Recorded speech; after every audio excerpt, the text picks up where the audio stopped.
हम पढ़ेंगे president of India है क्या, क्या क्या क्या काम करता है, क्यों ये जरूरी है और आखिर क्या जरूरत आन पड़ी कि हमने प्रेसिडेंट ऑफ इंडिया की पोस्ट बनाई। ये सारी चीजें, इसके बगैर काम नहीं चल पा रहा था क्या कि हमें इसकी जरूरत आन पड़ी। क्यों बताएंगे, वन बाय वन बताना। पीछे से शुरू करते हैं, पीछे वाले बच्चे सोचते हैं हर बार हम बच जाएंगे। हाँ आप बताइए किशन। हाँ तभी ना पिछली कई क्लास से हम पीछे से ही पूछना शुरू कर रहे हैं। हाँ बताइए।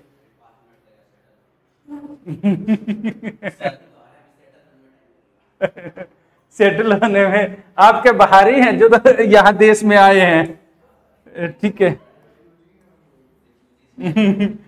तो जब हम कॉन्स्टिट्यूशन बना रहे थे तो हमने अलग अलग देशों को देखा। उस समय हमारे सामने ऐसा नहीं है कि अमेरिका के प्रेसिडेंट नहीं थे, उस समय हमारे सामने यूएसए का भी मॉडल था, अमेरिका का मॉडल हमारे सामने था, एक ब्रिटेन का मॉडल था।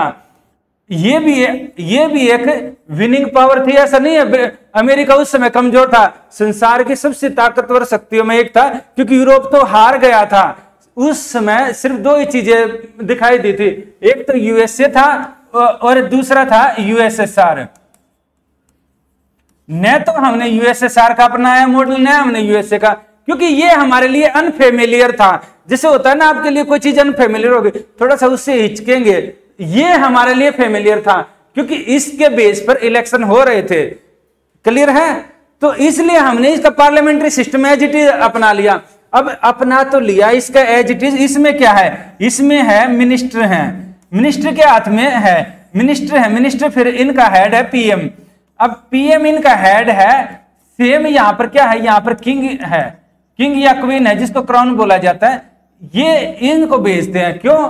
क्योंकि यहां पर यह माना जाता है कि अगर हल्की फुल्की कुछ गलती होती है, एक होता है ना क्रॉस चेक कर लेगा, ठीक है, जैसे आप भी कुछ अगर लिख रहे हैं तो कोई क्रॉस चेक कर लेता है ना, जैसे मैं आपके आंसर चेक कर लेता हूं।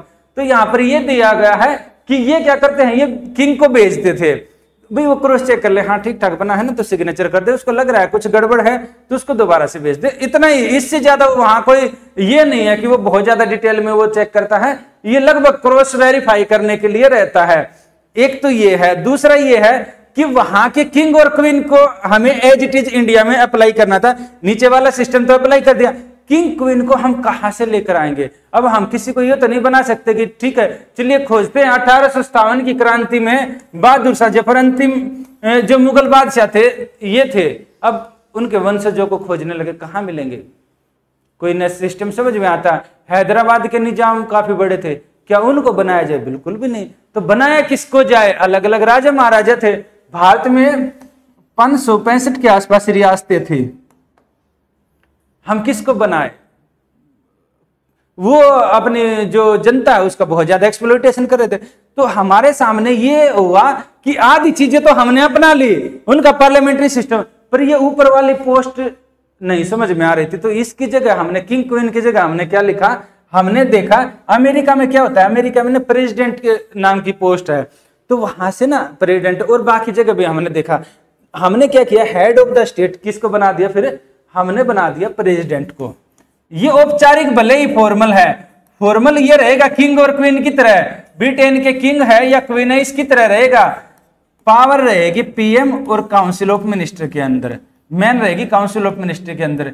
ये रीवेरीफाई करने के लिए रहेगा कि काम ठीक हो रहे हैं या नहीं है, इसलिए हमने अपना। और जब भी हम कंपैरिजन करते हैं ना, कभी भी देखना आपके क्वेश्चन में भी ऐसे ही आता है, यूपीएससी के देख लो, बीपीएससी के देख लो, या किसी भी स्टेट पीसीएस के देख लो, इसकी कंपैरिजन करवाया जाएगा यूएसए वाले के साथ।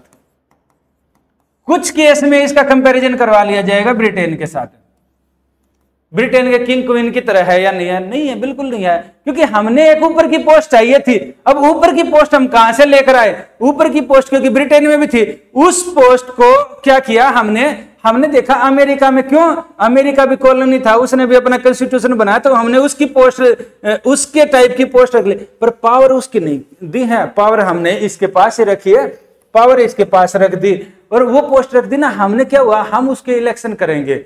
जन्मजात नहीं है, इसके इलेक्शन होंगे प्रेसिडेंट ऑफ इंडिया के, और ये इलेक्शन होते रहेंगे, हर 5 साल में होंगे। इसको हटाने की प्रोसेस वगैरह ये दिया गया। क्लियर है इतना? अब अगली बात आती है कि हमने इसके इलेक्शन ही क्यों करवाए, इसका एग्जाम क्यों नहीं करवा लिया।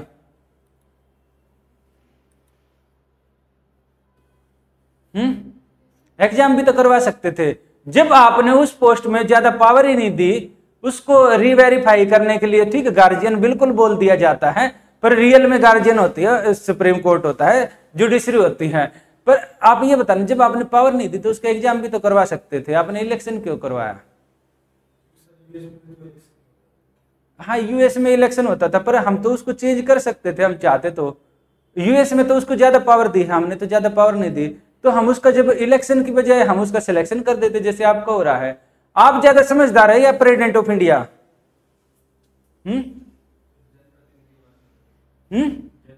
जनप्रतिनिधि तो एमएलए एमपी होते हैं, राष्ट्रपति को कौन बोलता है जनप्रतिनिधि, कोई नहीं बोलता है। कभी सुना है राष्ट्रपति किसी एरिया का प्रतिनिधित्व करता है। आज सुबह की पढ़ी है न्यूज, आज सुबह में एमपी के सांसद, एमपी की बैठक हो रखी थी, शायद वो बीजेपी वाले की आई हुई थी, कि पेपर में आई हुई है खबर कि उन्होंने बोला अपने संसदीय क्षेत्र में जाइए और जाकर लोगों से बात कीजिए। तो जनप्रतिनिधि तो आपके एमपी होते हैं या एमएलए होते हैं। देखिए आपने उसका सिलेक्शन क्यों नहीं करवाया, इलेक्शन क्यों करवाया, बताएंगे। हाँ हाँ बिल्कुल, ये बिल्कुल सही है, पर देखिए उसके पीछे इलेक्शन करवाने के पीछे इसलिए है, मैक्सिमम याद रखना, जो ऊपर की पोस्ट होती है ना, चाहे कोई भी देश है, इंडिया नहीं, संसार के जितने भी देश है ना, इनमें जो ऊपर की पोस्ट है, इनमें मैक्सिमम जगह इलेक्शन होते हैं। इलेक्शन का कोई भी रूप हो सकता है, रूप अलग अलग है, वो पॉलिटिकल साइंस का टॉपिक है। इलेक्शन होते हैं, जो नीचे वाली पोस्ट होती है ना, सिलेक्शन यहां पर होते हैं,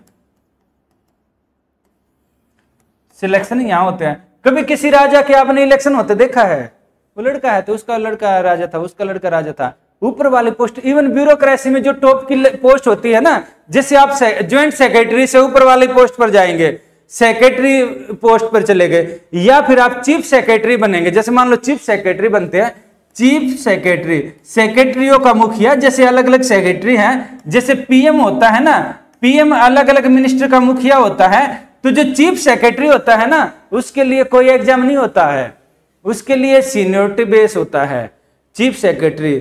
और सेम क्या रहता है, सीनियरिटी बेस में भी कई सारे नाम जाते हैं, ऐसा नहीं होता है हर किसी को, जो भी सीनियर होगा हर किसी को बना देंगे। ज्यादातर जो भी मंत्री होगा उसके पास 10 नाम जाते हैं, सेम सेक्रेटरी के पोस्ट के लिए 5 से 10 नाम जाते हैं, उनमें से उनको जो अच्छा लगेगा उसको बना लेते हैं। इसीलिए कई बार क्रिटिसाइज भी होता है कि अरे ये क्या ऊपर वाली पोस्टों में तो भाई भतीजावाद चल रहा है। मन किया जो उसके फेवर में है, बीजेपी सरकार है तो उसका सेक्रेटरी लगभग बीजेपी टाइप की मेंटलिटी का होगा, कांग्रेस है तो कांग्रेस टाइप का। पर क्या होता है ना, ब्यूरोक्रेट्स इतने चालाक होते हैं, जैसी सरकार आती दिखी अच्छा वही राग गाना शुरू कर देते हैं, उनको पता रहता है ये चीजें होती हैं। पर मैं ये बोल रहा हूं कि मैक्सिमम जो अपर पोस्ट होती है ना, वहां पर इलेक्शन सिस्टम है। इलेक्शन सिस्टम के पीछे ये रीजन है क्योंकि इलेक्शन में लोगों के अनुसार काम होता है। आपने पढ़ा है ना, we the people, we the people, हम भारत के लोग। इसका मतलब क्या है, यानी देश के लोग, इलेक्शन में तो देश के लोग किसी को भी चुन सकते हैं। सिलेक्शन की बारी आ जाएगी तो पर्टिकुलर क्राइटेरिया फिक्स हो गया, भाई हमें ग्रेजुएट ही चाहिए। अब ग्रेजुएट तो हर कोई नहीं है, हमें तो 10वीं पास ही चाहिए, हर कोई तो 10वीं पास नहीं है, कोई तो आपका क्राइटेरिया फिक्स करना पड़ेगा। हमें एक पर्टिकुलर इतना माइंडसेट का चाहिए, अब उसके लिए वो एग्जाम होगा। पता लगा उसके राष्ट्रपति के एग्जाम की भी कोचिंग करवाना शुरू कर दिया है। तो कहने का ये है कि यहां क्या रहेगा, यहां पर इलेक्शन इसलिए कहीं भी रहता है, वहां पर इलेक्शन इसलिए होता है ताकि कोई भी आकर कोई भी देश को रिप्रेजेंट कर सके, इसलिए अपर पोस्ट में हमेशा इलेक्शन होता है। इलेक्शन किस में, यहां हम देश को रिप्रेजेंट करने की बात कर रहे हैं, वहां पर जो एमएलए होते हैं और एमपी होते हैं वो आपको रिप्रेजेंट करते हैं, ये देश को रिप्रेजेंट करता है, बस इतना ही फर्क है। इतना क्लियर है, हल्का सा आप लिख लेना इसको, मैं आपको आगे फिर थोड़ा बताता हूं इसके बारे में। देखिए संसार में ना अलग अलग देश हैं, ऐसे हम देखते हैं, हर जगह प्रेसिडेंट नहीं है, हेड ऑफ द स्टेट कहीं कुछ है कहीं कुछ है। ये जैसे कि हमने देखा यूके है, यूनाइटेड किंगडम है, यहां पर क्या है नहीं, किंग है, किंग या क्वीन है, वहां पर जन्मजात है। यहां पर है इंडिया में है, चाइना में है, चाइना का अलग मॉडल है, अलग अलग देशों का अलग अलग मॉडल है। आपके पेपर में polity of India and Bihar आया तो हम पॉलिटी ऑफ इंडिया के बारे में डिटेल में बात कर रहे हैं। अगर यह आता पॉलिटी ऑफ वर्ल्ड तो हम पॉलिटी ऑफ वर्ल्ड के बारे में ज्यादा बात करते। अब आपके अलग अलग राष्ट्रपति हुए हैं, उनके नाम लिख लो। पहले मैं आपसे जनरल नॉलेज के लिए खुद पूछ लेता हूं, आपके पहले राष्ट्रपति कौन थे?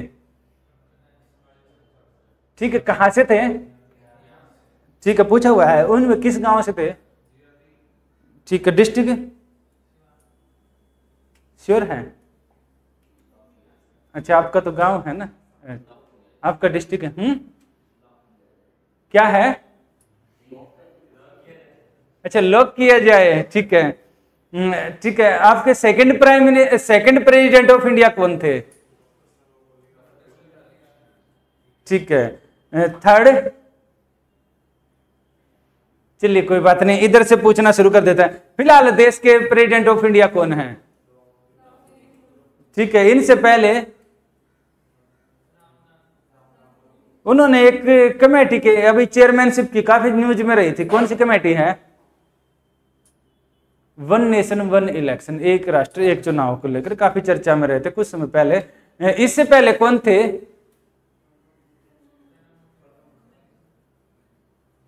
श्योर है? आपको राष्ट्रपति का भी नहीं पता है? ठीक है, उनसे पहले कौन थे? उनसे पहले और उनसे पहले, चलिए इतने काफी हैं। ठीक है, आप लिखिए इनके बारे में।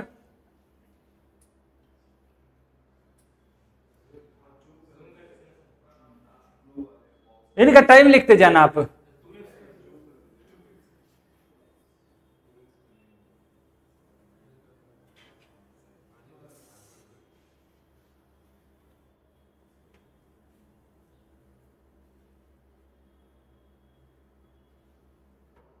इनका टाइम लिखते जाना ताकि आपको एक आइडिया रहे भाई कौन कब हुआ था।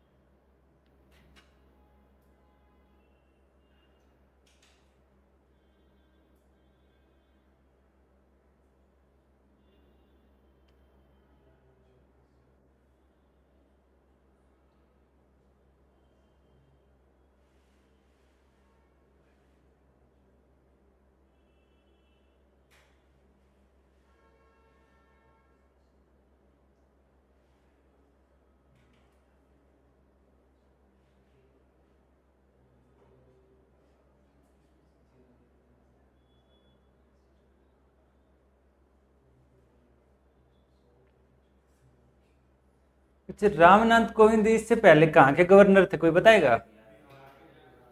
चलिए अच्छी बात है। इसमें बिहार से कौन कौन से प्रेसिडेंट रहे हैं जो बिहार से लिंक रहे हैं किसी न किसी रूप में?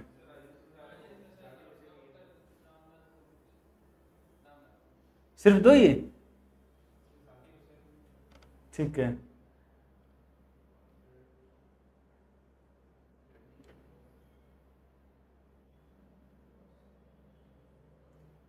इनमें कौन राष्ट्रपति हैं जो आपको सबसे अच्छे लगते हैं? प्रणब मुखर्जी? आप बाकियों को? क्या बात है। इसलिए इनको पीपल प्रेसिडेंट बोला जाता है। बच्चों में खूब पसंद किए जाते हैं और काफी लोग, मैक्सिमम लोग इनको पसंद करते हैं। किस वजह से आपको अच्छे लगते हैं? इंटेलेक्चुअल तो काफी ज्यादा ये भी थे, राधा कृष्ण, सर्वपल्ली राधा कृष्ण।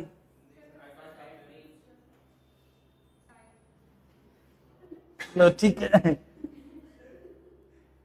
लिखिए आप।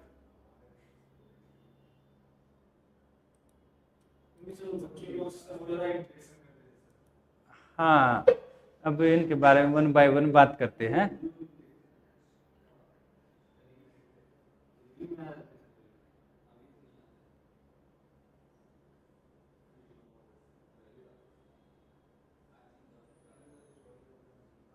ये कई स्पीच दे रहे थे, स्पीच देते देते इनकी डेथ हो गई थी।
हम्म।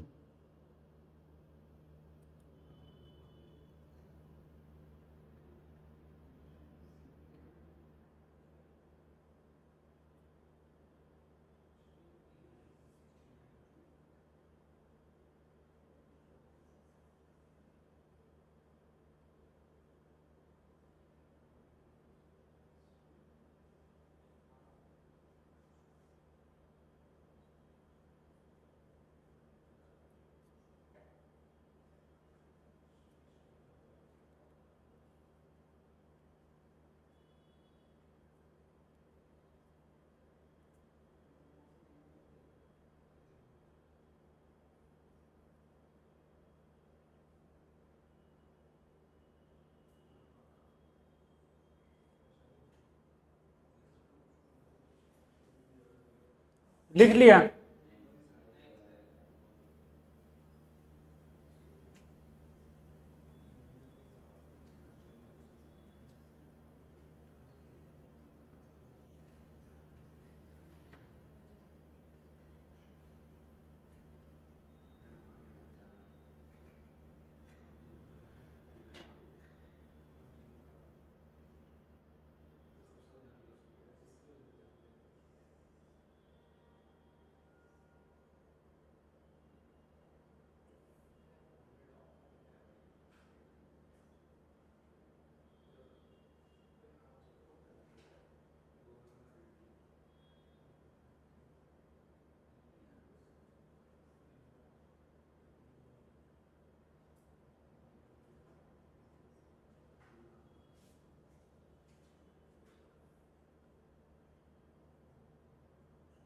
आजकल ऐसे क्वेश्चन नहीं आते, बहुत रेयर केस में आते हैं। जैसे बीपीएससी कभी कभी पूछ लेता है, बीपीएससी का भी ज़्यादा ही मूड खराब होगा तो पूछ लेगी ऐसे क्वेश्चन, नहीं तो नहीं पूछती है।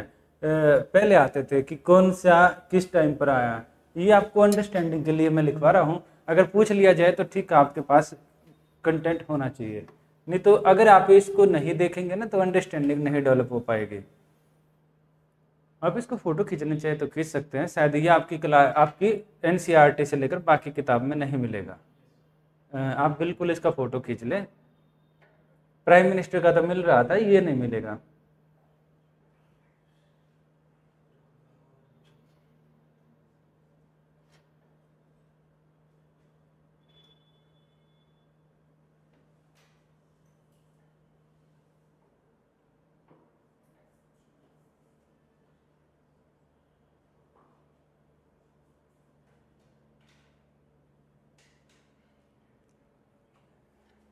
लिख लिया ना? ठीक है।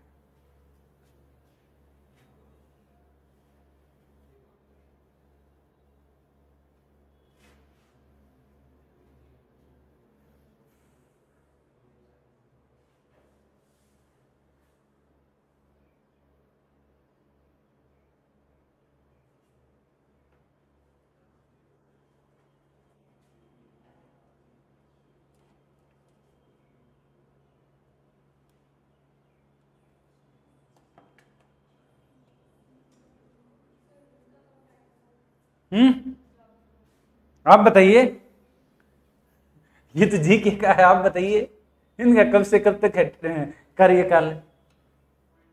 वेतन कब से कब तक था? क्या बात है, ये आपका होमवर्क है, बिल्कुल अच्छा है, बहुत अच्छा हुआ। इसके नीचे नहीं लिखा हुआ मैंने, आप गूगल में सर्च कर सकते हैं। कब से कब तक था द्रौपदी मुर्मू जी का कार्यकाल? चल रहा है, चलिए अच्छी बात है, आप गूगल में सर्च करके लिख के आइएगा।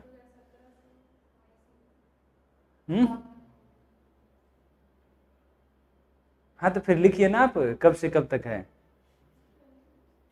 ठीक है। तो जब आप खुद पर कॉन्फिडेंस रखा करें ना, ठीक है, जब आप राइट डायरेक्शन में हैं तो आप खुद ठीक रखिए ना। वो टाइम से पहले कहाँ हटाए गए हैं, टाइम पूरा होने के बाद ही तो हटाए गए हैं ना भाई। उनका जब टाइम पूरा हो गया उसके बाद ही तो नए राष्ट्रपति चुने गए हैं, ठीक है। आप लिख लिया ना सबने? देखो पहले जो देश के पहले राष्ट्रपति थे, पहले ये 2 बार रहे थे, 2 बार इन्होंने 2 कार्यकाल इन्होंने पूरा किया था। देखना 1950 से लेकर 62 तक थे, और कोई 2 बार नहीं बने हैं। अगर लगातार देखा जाए इस तरह, क्यों नहीं बने हैं? क्या ऐसा कोई नियम कायदा है कि 2 बार से ज्यादा नहीं रह सकता? क्या 2 बार रहने का नियम कायदा है? तो फिर बने क्यों नहीं है? क्योंकि इंडिया में ना ट्रेडिशन है, ऐसा नहीं है कि पहले क्या था ना, जो देश के फर्स्ट जो प्रेसिडेंट थे ना, हमेशा याद रखना प्रेसिडेंट ऑफ इंडिया है ना, काफी अलग तरह के लोग बनते हैं, कभी भी देख लेना। यहाँ पर क्या रहेगा ना, ये जैसे पहले राष्ट्रपति थे देश के राजेंद्र बाबू जी, तो इन्होंने क्या था, ये दूसरी बार भी बन गए, इसके बाद क्या हुआ, तीसरी बार भी बन जाते, चौथी बार भी बन जाते, जब तक जिंदा रहे ना तब तक बन सकते थे। इन्होंने खुद पोस्ट छोड़ दी थी कि मैं इसके बाद मैं नहीं बनूंगा, क्योंकि इन्होंने एक ट्रेडिशन शुरू कर दिया। और आप कभी भी देखना ना, एक लगभग वही ट्रेडिशन फॉलो होता आया है, ऐसा नहीं है। इसके बाद 2 बार भी कोई नहीं बने हैं, सिर्फ 1 बार ही बने हैं। ये है, दूसरे हैं ना, दूसरे थे, ये थे सर्वपल्ली राधाकृष्णन। इनको ना बहुत ज्यादा विद्वान माना जाता है, इन्होंने काफी किताबें लिखी हैं, तो इनको बोलते हैं फिलोसफर किंग टाइप का बोला जाता है। दार्शनिक राजा की उपाधि भी दी गई है इनको, कि एक ऐसा किंग जो काफी फिलोसफर है। तो उस समय इनको सबसे विद्वान व्यक्ति माना जाता था। इनकी खूब सारी किताबें भी चलती हैं, दर्शन के ऊपर है, इनकी फिलोसफी के ऊपर है, इंडियन आइडियोलॉजी के ऊपर है। ये है डॉक्टर जाकिर हुसैन, पहले मुस्लिम प्रेसिडेंट ऑफ इंडिया रहे थे। ये है, इनके नाम से कॉलेज भी है, पता है ना आपको? हाँ बिल्कुल, दिल्ली यूनिवर्सिटी में ना इनके नाम से कॉलेज भी है। ये है डॉक्टर वीवी गिरी है ना, श्री वीवी गिरी हैं, ये ट्रेड यूनियन से जुड़े हुए थे। ये क्वेश्चन आया हुआ है, काफी टाइम पहले आया था कि कौन से जो प्रेसिडेंट है वो ट्रेड यूनियन से जुड़े हुए हैं। ये ट्रेड यूनियन व्यापार, जैसे अलग अलग संगठन बनाते हैं ना, जैसे पार्टियों के संगठन होते हैं, तो ऐसे जो ट्रेड यूनियन संगठन है तो उससे जुड़े हुए थे। फखरुद्दीन अली अहमद, इनका टाइम देखना कौन सा है, कौन सा टाइम है। इनको इमरजेंसी के लिए क्रिटिसाइज कर दिया जाता है, बोला जाता है कि इमरजेंसी के ऊपर ये चाहते तो उसको वीटो कर सकते थे, पॉकेट वीटो का यूज कर सकते थे, तो इनको थोड़ा क्रिटिसाइज कर दिया जाता है। इनके लिए बोला जाता है इन्होंने तो रबड़ स्टैंप का काम किया है, कि उन्होंने ऑर्डर पारित कर दिया और इन्होंने सिग्नेचर कर दिया, ऐसे करके बोला जाता है। फिर नीलम संजीवा रेड्डी, इनको क्या बोला है, देश के ऐसे पहले प्रेसिडेंट ऑफ इंडिया थे जिनको निर्विरोध चुना गया था।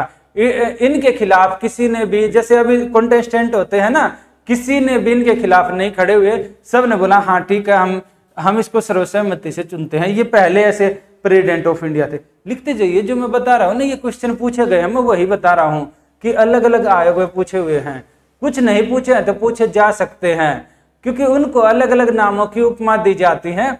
और आपको इससे ना ये भी याद रहेगा किस राष्ट्रपति को किस रूप में जाना जाता है, आपको एक क्रोनोलॉजी भी याद रहेगी। ज्ञानी जैल सिंह जी थे, इनका आपने देखा है ना, पीएम के साथ अच्छी खासी कंट्रोवर्सी रही थी। और पहली बार ज्ञानी जैल सिंह जी ने, मैंने बताया था ना, राजीव गांधी जी की सरकार थी, तो यहां पर पहली बार इन्होंने किसका यूज किया था, पॉकेट वीटो का यूज किया था। पहले ऐसे राष्ट्रपति है जिन्होंने पॉकेट वीटो का यूज किया था। फिर वेंकटरमन, इनका ज्यादा रहता नहीं, इनको काफी ज्यादा, के आर नारायण है ना, इनको एक्टिंग प्रेसिडेंट बोला जाता है। सक्रिय राष्ट्रपति। क्यों सक्रिय? टाइम देखना 1997 से 2002, यानी इस समय जो राष्ट्रपति बने थे ये कांग्रेस के टाइम बने होंगे बिल्कुल। तो इस समय क्या है, कोलिशन गवर्नमेंट हो रही थी। आपने पढ़ा था ना पिछले क्लास में, आपने देखा था कि छोटी सरकारें हैं। अटल बिहारी वाजपेयी की सरकार तो एक वोट से गिर गई थी, तो ऐसे करके ना वहां कोलिशन हो रही थी, कोलिशन गवर्नमेंट बन रही थी। जब कोलिशन गवर्नमेंट बनती है ना तो किसी भी पार्टी को मेजोरिटी नहीं मिलती है, और किसी को मेजोरिटी नहीं है तो जैसे मैंने आपको बताया ना 150 और बीच में फिर अलग अलग पार्टियों का ऐसे रेशियो चलता है, कुछ इंडिपेंडेंट कैंडिडेट होते हैं। यहां पर प्रेसिडेंट ऑफ इंडिया को खुल के खेलने का पूरा ग्राउंड मिल जाता है। अगर मान लो किसी ने कोई बिल पारित कर दिया पार्टी ने, जैसे अभी फिलहाल की बात करते हैं 130 कॉन्स्टिट्यूशनल अमेंडमेंट एक्ट है, मान लो दोनों में से पास हो जाता, लोकसभा राज्यसभा से राष्ट्रपति के पास जाए, उस समय उसको पुनर्विचार के लिए लौटा देते हैं। क्यों? क्योंकि पता नहीं है अभी ये जो सांसद है इसकी तरफ है, हो सकता है इसकी तरफ पाला बदल ले, तो इसलिए ना खुल के उनको काफी बड़ा ग्राउंड मिल जाता है और काफी एक्टिवली पार्टिसिपेट करते हैं। सरकार गिर गई, फिर अपने डिस्क्रिशनरी पावर का यूज करेगा, अपनी विवेकाधीन शक्तियों का यूज करेगा। चलिए किसको बुलाते हैं अब, ऐसा खूब होता है। तो इनको काफी एक्टिंग प्रेसिडेंट बोला जाता है। और उस समय ना क्वेश्चन भी आते थे इवन यूपीएससी टाइप के एग्जाम में और बीपीएससी में ना ऑप्शनल के एग्जाम में, हर एक स्टेट पीसीएस में इसके आसपास ये पूछे जाते थे कि इंडिया की जो डेमोक्रेसी है ये अपने जो पाथ है उससे डेविएट कर गई है या नहीं, क्वेश्चन मार्क करके। अब किसी को नहीं गहराई से पता है तो क्वेश्चन मार्क में लिखेगा हाँ कर गई है। या फिर ये पूछा जाता था एक्टिंग प्रेसिडेंट इंडिया के लिए अच्छा है या बुरा है। अभी इस तरह की कंडीशन नहीं है, अब तो लगभग मान लेते हैं चीजें। इसके अलावा ये है अब्दुल कलाम जी हैं, इनको है पीपल प्रेसिडेंट बोला जाता है। लोग इनको काफी पसंद करते हैं इसलिए इनको पीपल प्रेसिडेंट बोला जाता है। इसके अलावा इन्होंने एक जो बिल था उसको पुनर्विचार के लिए लौटाया था। आप बोल रहे थे ना कि पुनर्विचार, उसको रिकंसिडरेशन के लिए कांग्रेस की सरकार थी और ये बीजेपी के समय बने थे। अब आप बोलेंगे सर बीजेपी कांग्रेस कर रहे हैं, नहीं मैं आपको एक सिनेरियो समझा रहा हूं कौन प्रेसिडेंट कब बने थे, उस समय किसकी सरकार थी, ताकि आपको ना वो हल्का सा एक हिंट मिल जाए कि हाँ ठीक है इस तरह की कंडीशन रही होगी। और क्योंकि लोग उसको क्या करते हैं ना, पेपर न्यूज़पेपर उसको उससे जोड़कर देखते हैं। हमेशा देखना न्यूज़पेपर में लिंक करके देखेंगे पार्टियों से, अलग अलग पार्टियों से। आपका जो आंसर रहेगा वो कांग्रेस बीजेपी के चारों तरफ नहीं खेलने वाला, याद रखना। अगर आपने किसी ने भी आपके क्वेश्चन से जाने अनजाने, अगर मुझे किसी के भी आंसर से जाने अनजाने आपके आंसर से किसी पार्टी की या फिर किसी विचारधारा की कुछ भी झलक मिल गई तो 0 नंबर मिलेगा, वो वहां भी मिलेगा। तो आपके उससे नहीं होने चाहिए। क्योंकि मैं आपको कॉन्स्टिट्यूशन पढ़ा रहा हूँ, कॉन्स्टिट्यूशन पढ़ाते पढ़ाते उसका जब मैं प्रैक्टिकल इंप्लीमेंटेशन दिखा रहा हूं कि प्रैक्टिकल वो अप्लाई कैसे हो रहा है, तो प्रैक्टिकल अप्लाई हो रहा है क्योंकि हमने डेमोक्रेसी बनाई। डेमोक्रेसी में अलग अलग पार्टियां मिलके सरकार बनाते हैं और वही उन चीजों को रन करते हैं। इसलिए मैं आपको पार्टियों के नाम लेकर बता रहा हूं। क्लियर है, ये हमेशा क्लियर रखना। तो यहाँ क्या है, इन्होंने क्या किया, इन्होंने ऑफिस ऑफ प्रॉफिट करके था लाभ का पद विधेयक। उसमें यह था कि कौन कौन से पद ऐसे माने जाएं जो लाभ के दायरे में आते हैं। और अगर कोई भी जैसे नेता है या कोई मंत्री है, अगर वो लाभ के पद पर है तो उसको कोई अच्छी पोजीशन नहीं दी जाती है। तो ये करके था। तो इसने क्या किया, कांग्रेस का था वापिस लौटा दिया। उसको काफी ज्यादा ये हुआ कि भाई ठीक है, काफी क्रिटिसाइज होता है क्योंकि जब वापिस चला गया तो वापिस जाना ही काफी बड़ा अपने आप में क्वेश्चन मार्क लगा देता है। यानी लोकसभा ने राज्यसभा ने सही से पारित नहीं किया, कुछ तो गड़बड़ है। कुछ नहीं किया, सिर्फ वापस पुनर्विचार के लिए भेज दिया, रिकंसिडरेशन के लिए। पर उसने क्वेश्चन मार्क, हर न्यूज़पेपर हर मीडिया में वो हेडलाइन बन जाती है और सरकार के ऊपर प्रेशर बनना शुरू हो जाता है। सरकार ने क्या किया, उसको फिर उसी रूप में पारित कर दिया। कुछ नहीं, इन्होंने सिग्नेचर कर दिया, बात खत्म है। अगले हैं प्रतिभा देवी पाटिल जी बने थे, फिर प्रणब मुखर्जी, अभी इनसे पहले थे रामनाथ कोविंद जी। इन्होंने वन नेशन वन इलेक्शन जो कमेटी है उसके हेड रहे हैं। ये बीपीएससी में आपके समय भी पूछा जा सकता है, हो सकता है इस साल पूछ लिया जाए। इस साल नहीं पूछेगा तो अगले साल भी, क्योंकि बीपीएससी जो बहुत ज्यादा इंपॉर्टेंट न्यूज होती है ना उसको 2-3 साल पीछे तक चली जाती है। बाकी 6 महीने का ही करंट अफेयर पूछती है बीपीएससी, इससे पहले का नहीं पूछती है। मैक्सिमम पूछेगी 1 साल तक चले जाते हैं, पर ज्यादा चर्चा में रहे हैं उनको 2-3 साल की, क्योंकि करंट में रहेंगे ना तो पूछा जाता है। फिलहाल देश की राष्ट्रपति हैं द्रौपदी मुर्मू जी। इतना क्लियर है? यहां तक कुछ बताना है? ये देश, संसार में अलग अलग देश हैं, लिख लें आप।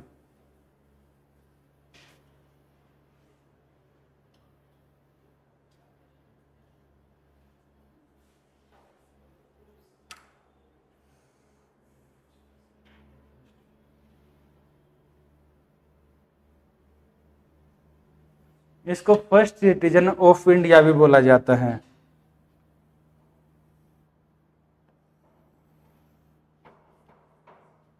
भारत के प्रथम नागरिक बोला जाता है इसको।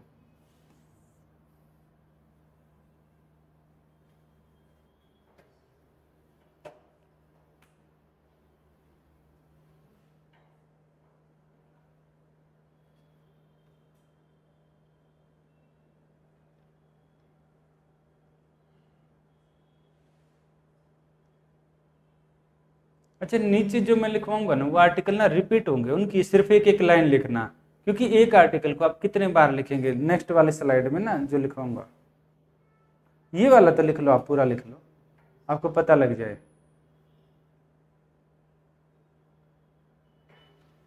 यहां से ना आपका एक ओपन हो जाता है, एक विंडो ओपन हो जाती है। इसमें ये रहता है कि प्रेसिडेंट है, इसके ना आर्टिकल ये देखना कि किस किस तक है। 52 से ये हैं 52 से 78 तक। यानी आपको जैसे हो गया ना तुक्केबाजी भी करे, आपको नहीं पता है, अच्छा 54 किसका होगा, कुछ ना कुछ राष्ट्रपति से रिलेटेड हो सकता है। एक तुक्केबाजी में हल्की सी हेल्प मिल सकती है, ज्यादा तो नहीं मिलेगी पर हल्की सी हेल्प मिल सकती है। हो सकता है एक हो कि स्टेट के बारे में दिया है ऑप्शन, दूसरा जुडिशरी के बारे में दिया है, तीसरा पंचायती राज के बारे में दिया, तो चौथा आपको ये रहेगा, हाँ इतने के आसपास है। लिख दिया ना, equivalent to king of England.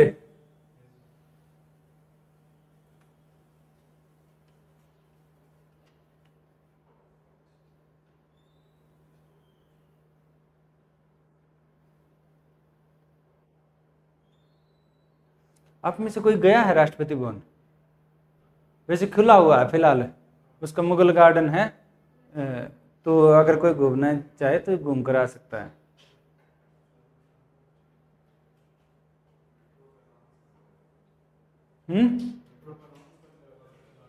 अच्छा अच्छा, हमने न्यूज में सुना था।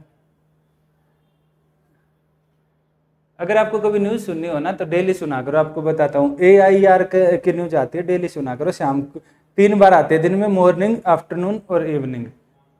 AIR ऑल इंडिया रेडियो की न्यूज आती है, सुबह के समाचार, मॉर्निंग न्यूज, आफ्टरनून और इवनिंग। खाना खाते हुए सुनते रहना, बहुत अच्छी रहती हैं ये। आप उसको एप्लीकेशन डाउनलोड कर सकते हैं, उसकी प्ले स्टोर से एप्लीकेशन डाउनलोड कर ले, अच्छा रहता है। स्टूडेंट लाइफ में सुनना चाहिए, हम अब भी सुनते हैं, तो जब भी टाइम लगता है सुनते रहते हैं।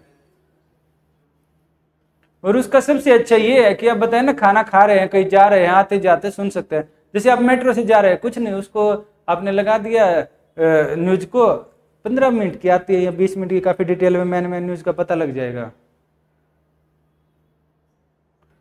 उसमें हावरली न्यूज आती है, वो मत सुनना, वो आपको नहीं ध्यान रहेंगी इतनी।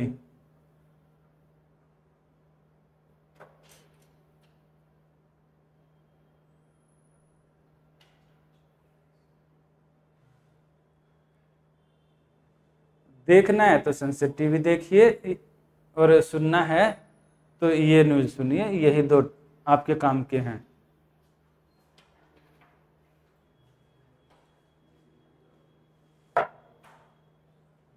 Thank you.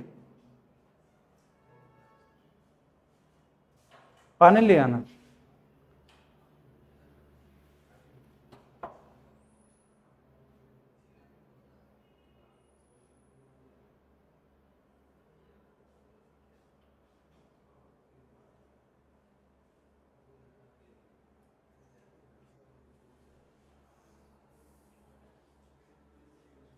लिख लिया ना? ठीक है, आगे लिखिए इसके बाद है।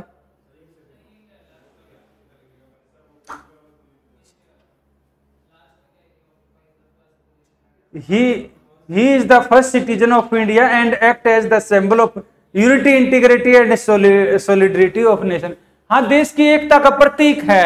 हम उसको सिर्फ एक ही है ना, सबसे ऊपर की पोस्ट है, हम उसको एग्जीक्यूटिव, लेजिस्लेटिव, जुडिशरी में नहीं देखते, क्योंकि हम अब आपको आगे पढ़ाएंगे ना तो हम ये देखेंगे लास्ट में देश की जितनी भी पावर है ना, सभी पावर एक जगह सेंट्रलाइज हो जाती हैं इसके अंदर।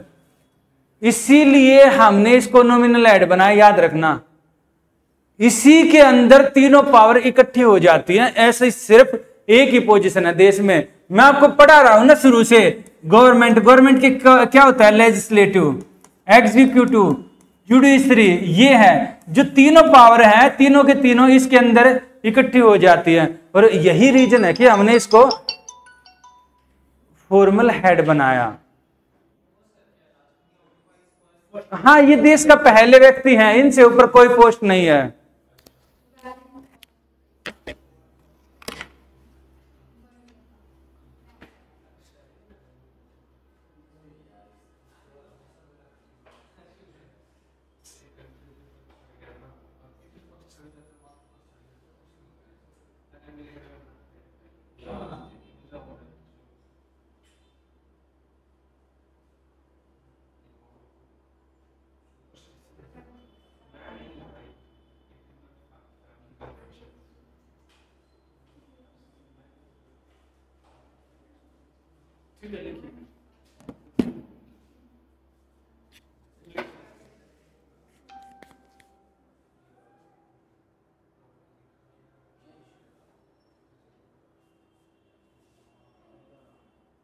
लिखो, ये लिखना इसके आगे आप।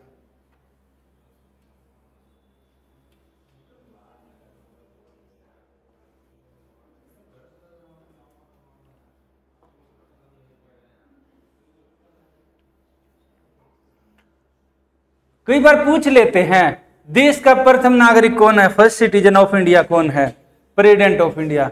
ऐसे क्वेश्चन ना कौन पूछते हैं, किसी के पिताजी दादाजी टाइप के पूछ लेते हैं। पूछ लेंगे बताइए देश का पहला नागरिक कौन है, आपको ये भी नहीं पता है।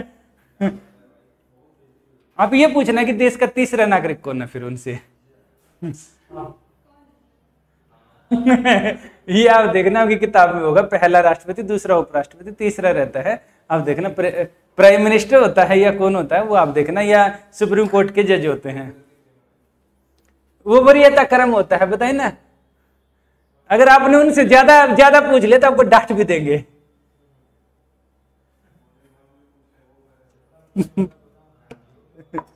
लिखिए, लिख लिया। देखिए यहां पर आर्टिकल 53 मैंने, सुनो मैं पहले लिखवा चुका हूं, आर्टिकल 53 तो नहीं लिखवाया, 74 लिखवाया था, आप इसको लिख लो। हाँ, आप हल्का सा लिख लेना, इसका ज्यादा लिखने की जरूरत नहीं है। आर्टिकल 74 रिपीट है, अगर लिखना चाहे तो लिख सकते हैं, इच्छा आपकी है। 75 भी आएगा अभी तो, मन करे तो बस आर्टिकल 74 लिख दो ना। ये लिख देना आप हल्का सा अपने लिए लिख देना, राष्ट्रपति की सहायता के लिए मंत्री परिषद होगी जिसका प्रमुख प्रधानमंत्री होगा। There shall be a council of minister with PM, बस इतना सा लिख लेना। सिर्फ इसकी पहली हेडिंग लिख लेना। अच्छा इधर ध्यान दीजिए बेटा, ये इसकी ना पहली लाइन लिख लेना, क्योंकि ये बार बार रिपीट हो रहा है।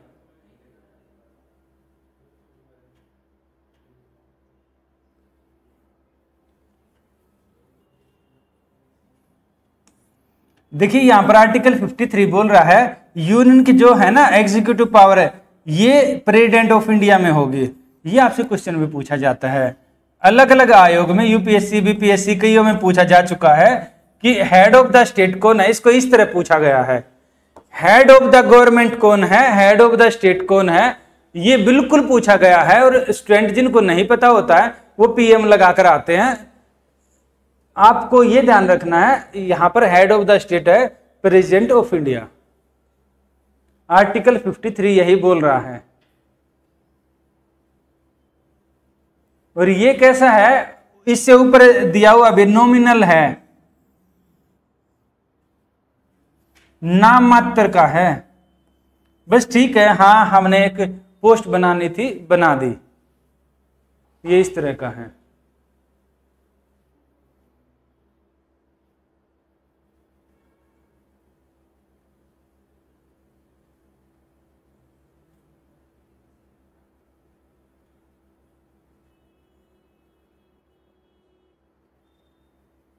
अब ये नॉमिनल है, क्या एसडीएम से ज्यादा पावरफुल होता है या नहीं? कैसे? ये नॉमिनल है तब भी पावरफुल होगा? बिल्कुल सही बोला आपने, एसडीएम से तो बहुत पावरफुल होता है, क्योंकि ये फर्स्ट सिटीजन है, इसके पास बहुत पावर होती है। बिल्कुल, इनका कुछ हो जाए, द्रौपदी मुर्मू जी का कुछ हो जाए, तुरंत न्यूज हो जाएगी। आप एसडीएम कुछ हो जाएगा, कुछ नहीं, आसपास में न्यूज होगी, नहीं तो हॉस्पिटल में जाके एडमिट हो जाएंगे। बोलेंगे हो सकता है ऊपर का अधिकारी है और बोल दे आपके एरिया में तो बाढ़ आई हुई है, आप अभी बीमार होने का तो काम नहीं है। इनके लिए नहीं बोला जाएगा ऐसा। लिख लिया आर्टिकल 75, 74 के बाद 75 हम पढ़ रहे हैं। 75 में वही चीजें पहले वाली रिपीट है कि ये क्या है, ये बताया है कि ये इसके लिए जवाबदेह होगा काउंसिल ऑफ मिनिस्टर, और काउंसिल ऑफ मिनिस्टर किसके लिए जवाबदेह होगी? ये होगी लोकसभा के लिए, कलेक्टिवली रिस्पॉन्सिबल फॉर लोकसभा। किसका?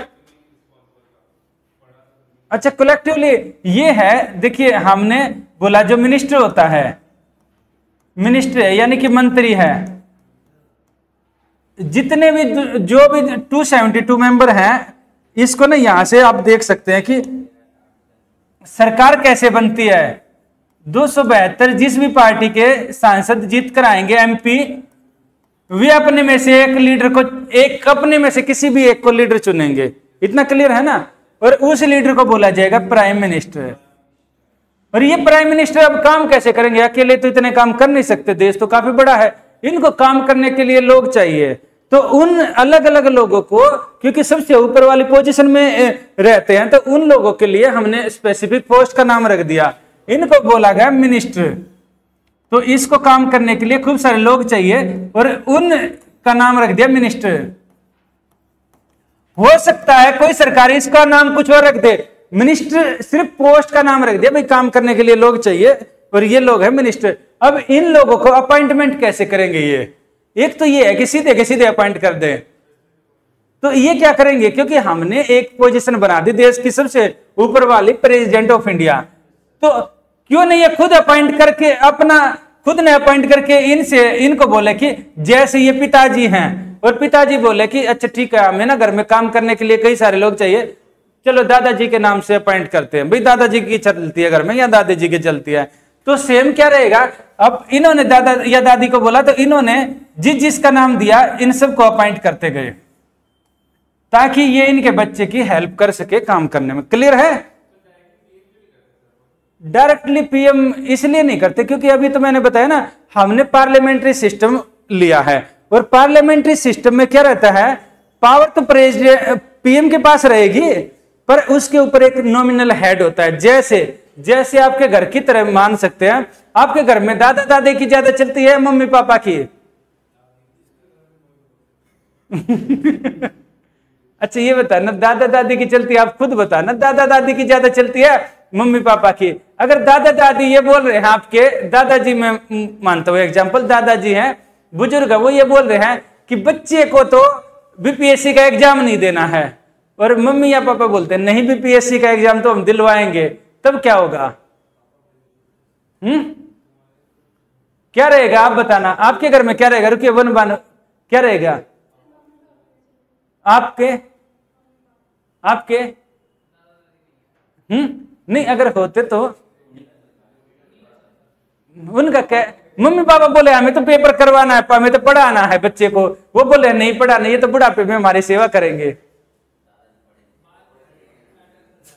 आप बताना, आप ये बच्चे हैं किनकी? आपके दादा दादी ये बोल रहे हैं कि बच्चे को तो घर बुला ले, मम्मी पापा बोल रहे नहीं पेपर है, पेपर के टाइम इनको पढ़ने दें। नहीं, मान लो ऐसी कंडीशन आज ये मैंने बोला है, आपका ओपिनियन, मम्मी पापा बोले घर आ जाइए, आपका ओपिनियन है कि आप नहीं जा रहे हैं।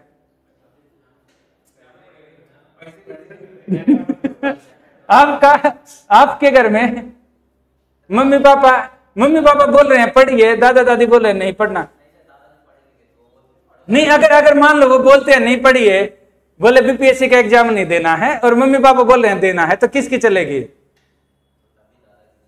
दादा बोलेंगे बिल्कुल नहीं देना है। ठीक है, चलिए आपके में मिलके नहीं, मिलके कैसे, वो तो बोल रहे हैं पढ़ना नहीं है ना। मैक्सिमम घरों में ऐसा होता है। देखो सुनिए, सुनो, आप लड़के हैं, देखो लड़कियों के लिए काफी जगह ऐसा होता है, दादा या पर्टिकुलर दादाजी ये बोलते हैं बच्ची बाहर जाएगी बिगड़ जाएगी, फोन मत दो, फोन मत दो। ऐसे काफी घरों में अब भी हो रहा है और ऐसा होता भी है। कुछ समय पहले जब नया नया फोन आया ना, लड़कियों के हाथ में काफी जगह अब भी दे फोन, अरे ये तो बिगड़ जाएगी। तो दादा दादी ऐसे होते हैं, ये डिसीजन होते हैं। तभी मैं पूछ रहा हूं, अगर आपके घर में मम्मी पापा बोलते हैं नहीं नहीं कोई बात नहीं चुपके से ले लेना, ऐसा होता है क्यों? क्योंकि उनका सिक्योरिटी कंसर्न होता है। पता लगा बच्ची कहीं गई है, फोन कर करके 4 बार कहां पर है, कहां पर है, पूछ लेते हैं। मम्मी पापा का रहता है और दादा दादी बोलते फोन नहीं देना है, पता नहीं किससे बात कर रही होगी, ऐसे करके रहता है। क्योंकि ऐसी मेंटेलिटी है, पैट्रियार्कल माइंडसेट है, लड़का बात कर ले कोई दिक्कत नहीं है। अरे काम के लिए भी तो हो सकता है ना, फोन से तो काफी चीजें होती हैं, फोन के बगैर तो। देखो जब फोन आया ना, स्टार्टिंग में ये इश्यू आए थे, बिल्कुल आए थे, अभी ऐसा नहीं है, अभी सोसाइटी का माइंडसेट काफी बदल गया है। आप बताना आपके घर में किसके, आपके में दादा दादी की, ठीक है। तो यहां पर क्या है, क्वेश्चन भी आपसे यही पूछा गया बीपीएससी में। क्या पूछा है क्वेश्चन? ये पूछा है घर के बुजुर्ग के रूप में राष्ट्रपति की भूमिका है, अगर शैतान युवा न माने तो वो कुछ प्रभावित नहीं कर पाते। ये 67 या 68 बीपीएससी का क्वेश्चन है। जब पूरा टॉपिक होगा तो तब आपको इसका आंसर लिखना होगा। तो हम क्या बोल रहे हैं, ये बच्चा पूछ रहा था इंडिविजुअल, और देखो यहां पर इंडिविजुअली इनको अपॉइंट कर दिया जैसे घर के बुजुर्ग ने। अब क्या रहेगा, कलेक्टिव जिम्मेदारी है। अगर 272 में से ही खिसक के 10 इधर उधर चले गए तब क्या होगा, 262 में सरकार बना पाएंगे। और ये खेल कहां पर हो रहा है, लोकसभा में हो रहा है। तो यानी सामूहिक रूप से लोकसभा के लिए जिम्मेदार हो गए या नहीं? जिम्मेदार इस चीज के लिए है, पोस्ट के इसलिए जिम्मेदार है ना कि भाई वहां पर मेजोरिटी बनाए रखनी है। अगर वहां विश्वास नहीं है, मेजोरिटी नहीं बनी है, तो वो जिम्मेदार नहीं रहेंगे ना भाई। मेजोरिटी कब तक बनी रहेगी, जब तक आप ठीक काम कर रहे हैं तभी तो मेजोरिटी रहेगी। अगर आपने कुछ गलत काम कर दिया, मान लो कल ये पता लग गया जो फिलहाल रूलिंग पार्टी है इसने कई जगह बम विस्फोट करवाए हैं, मान लो पता लग गया कई जगह बम विस्फोट करवाए हैं, आपको लग रहा है इसके सारे एमपी इसका साथ देंगे? हो सकता है बाकी एमपी इधर उधर खिसक जाए, नहीं नहीं हम तो दूसरी पार्टी में चले गए, तो दूसरी पार्टी में चले गए तो ये सरकार ही नहीं रहेगी। तो कलेक्टिव रिस्पॉन्सिबिलिटी हो गई या नहीं? नहीं, पीएम की कैसे, पीएम तो एक मिनिस्टर है ना जो बाकी को कोऑर्डिनेट करता है, बाकी को कोऑर्डिनेट करता है। जो क्वेश्चन पूछे जाएंगे, क्वेश्चन कहां पूछे जाते हैं, लोकसभा में पूछे जाते हैं ना। मिनिस्टर से जो क्वेश्चन होंगे सारे लोकसभा में, जिंदाबाद मुर्दाबाद लोकसभा में। मैंने आपको बोला था कि एलआईसी केस में मिनिस्टर को इस्तीफा देना पड़ गया था, क्यों? क्योंकि वहां क्रॉस क्वेश्चन पूछा गया था क्वेश्चन आवर में। ये क्या है, लोकसभा में ही तो हुआ है, राज्यसभा में तो नहीं है ऐसा कुछ जिम्मेदार है। राज्यसभा कहां लिखा है? नहीं, यहां पार्लियामेंट लिखा है, सिर्फ लोकसभा। क्योंकि सरकारें बनती बिगड़ती लोकसभा में है, तो आप लोकसभा के लिए जिम्मेदार है। और लोकसभा के लिए किस सेंस में जिम्मेदार है, अपनी मेजोरिटी बनाए रखनी है। अगर आपकी मेजोरिटी खत्म होगी तो गड़बड़ हो जाएगी। देखो हमारे सोसाइटी का ना काफी कंट्रोवर्शियल माइंडसेट है, हम उसको कुछ नहीं कर सकते, इसलिए बच्चियों को रिजर्वेशन दिया जाता है। तो आप बच्चियों की जिम्मेदारी होती है पढ़ लिख के आगे बढ़ना, और अच्छे परिवार होते हैं अगर आपके घर वाले आपको पढ़ा रहे हैं। हम तो देखते हैं ना काफी अच्छा रहता है। गांधी जी ने बोला है अगर लड़कियां पढ़ेंगी तो 2 परिवार सुधरते हैं, लड़के पढ़ेंगे तो कुछ नहीं, निकम्मे एक ही परिवार में काम करे तो करे, नहीं तो नहीं रहेगा। ये रहता है, गांधी जी का कोट है, आप गांधी जी का पढ़ लेना।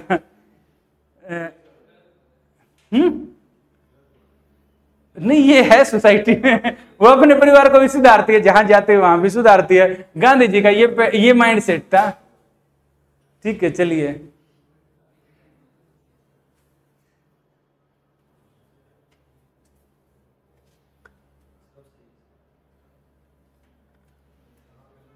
हाँ लिखिए।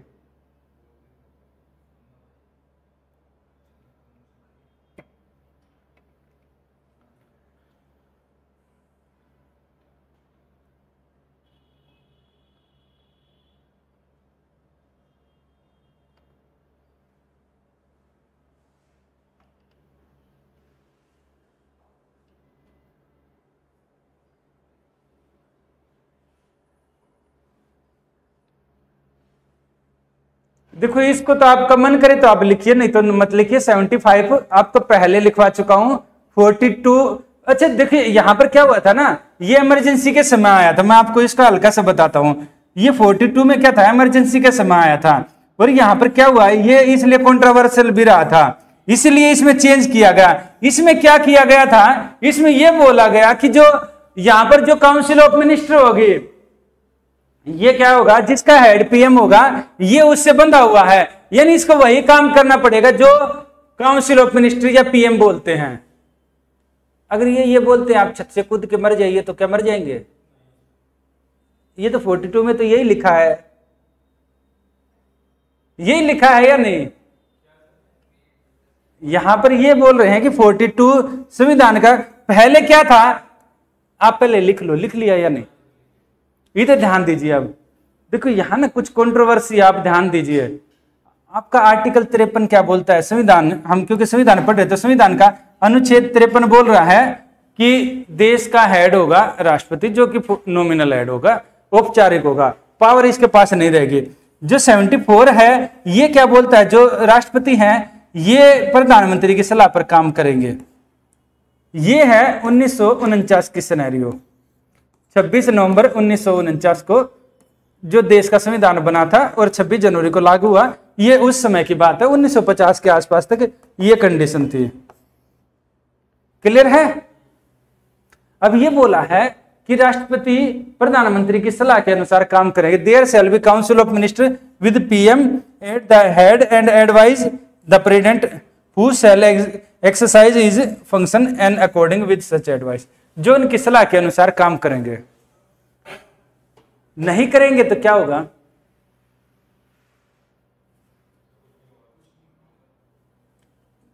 कहीं लिखा है कि नहीं करेंगे तो कुछ हो जाएगा? सलाह के अनुसार काम करेंगे। इसको लेकर ना कंट्रोवर्सी उभरती है। पहले राष्ट्रपति थे doctor Rajendra Prasad ji.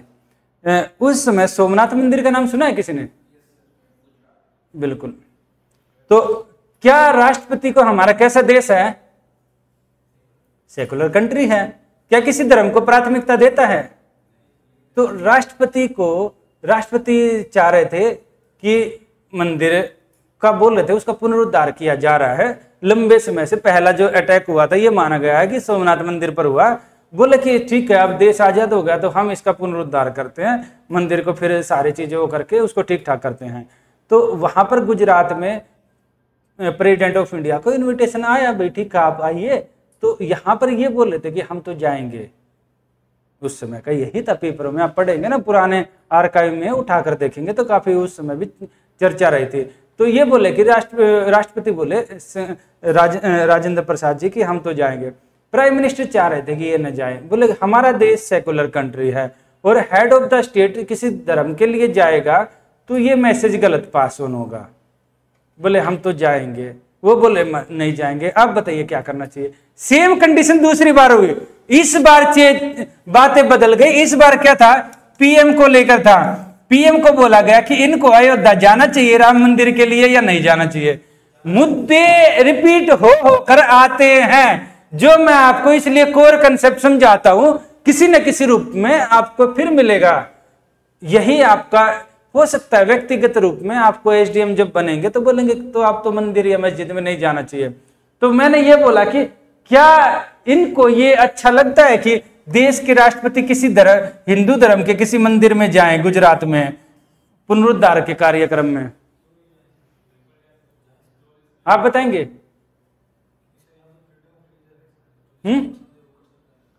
Freedom of religion है।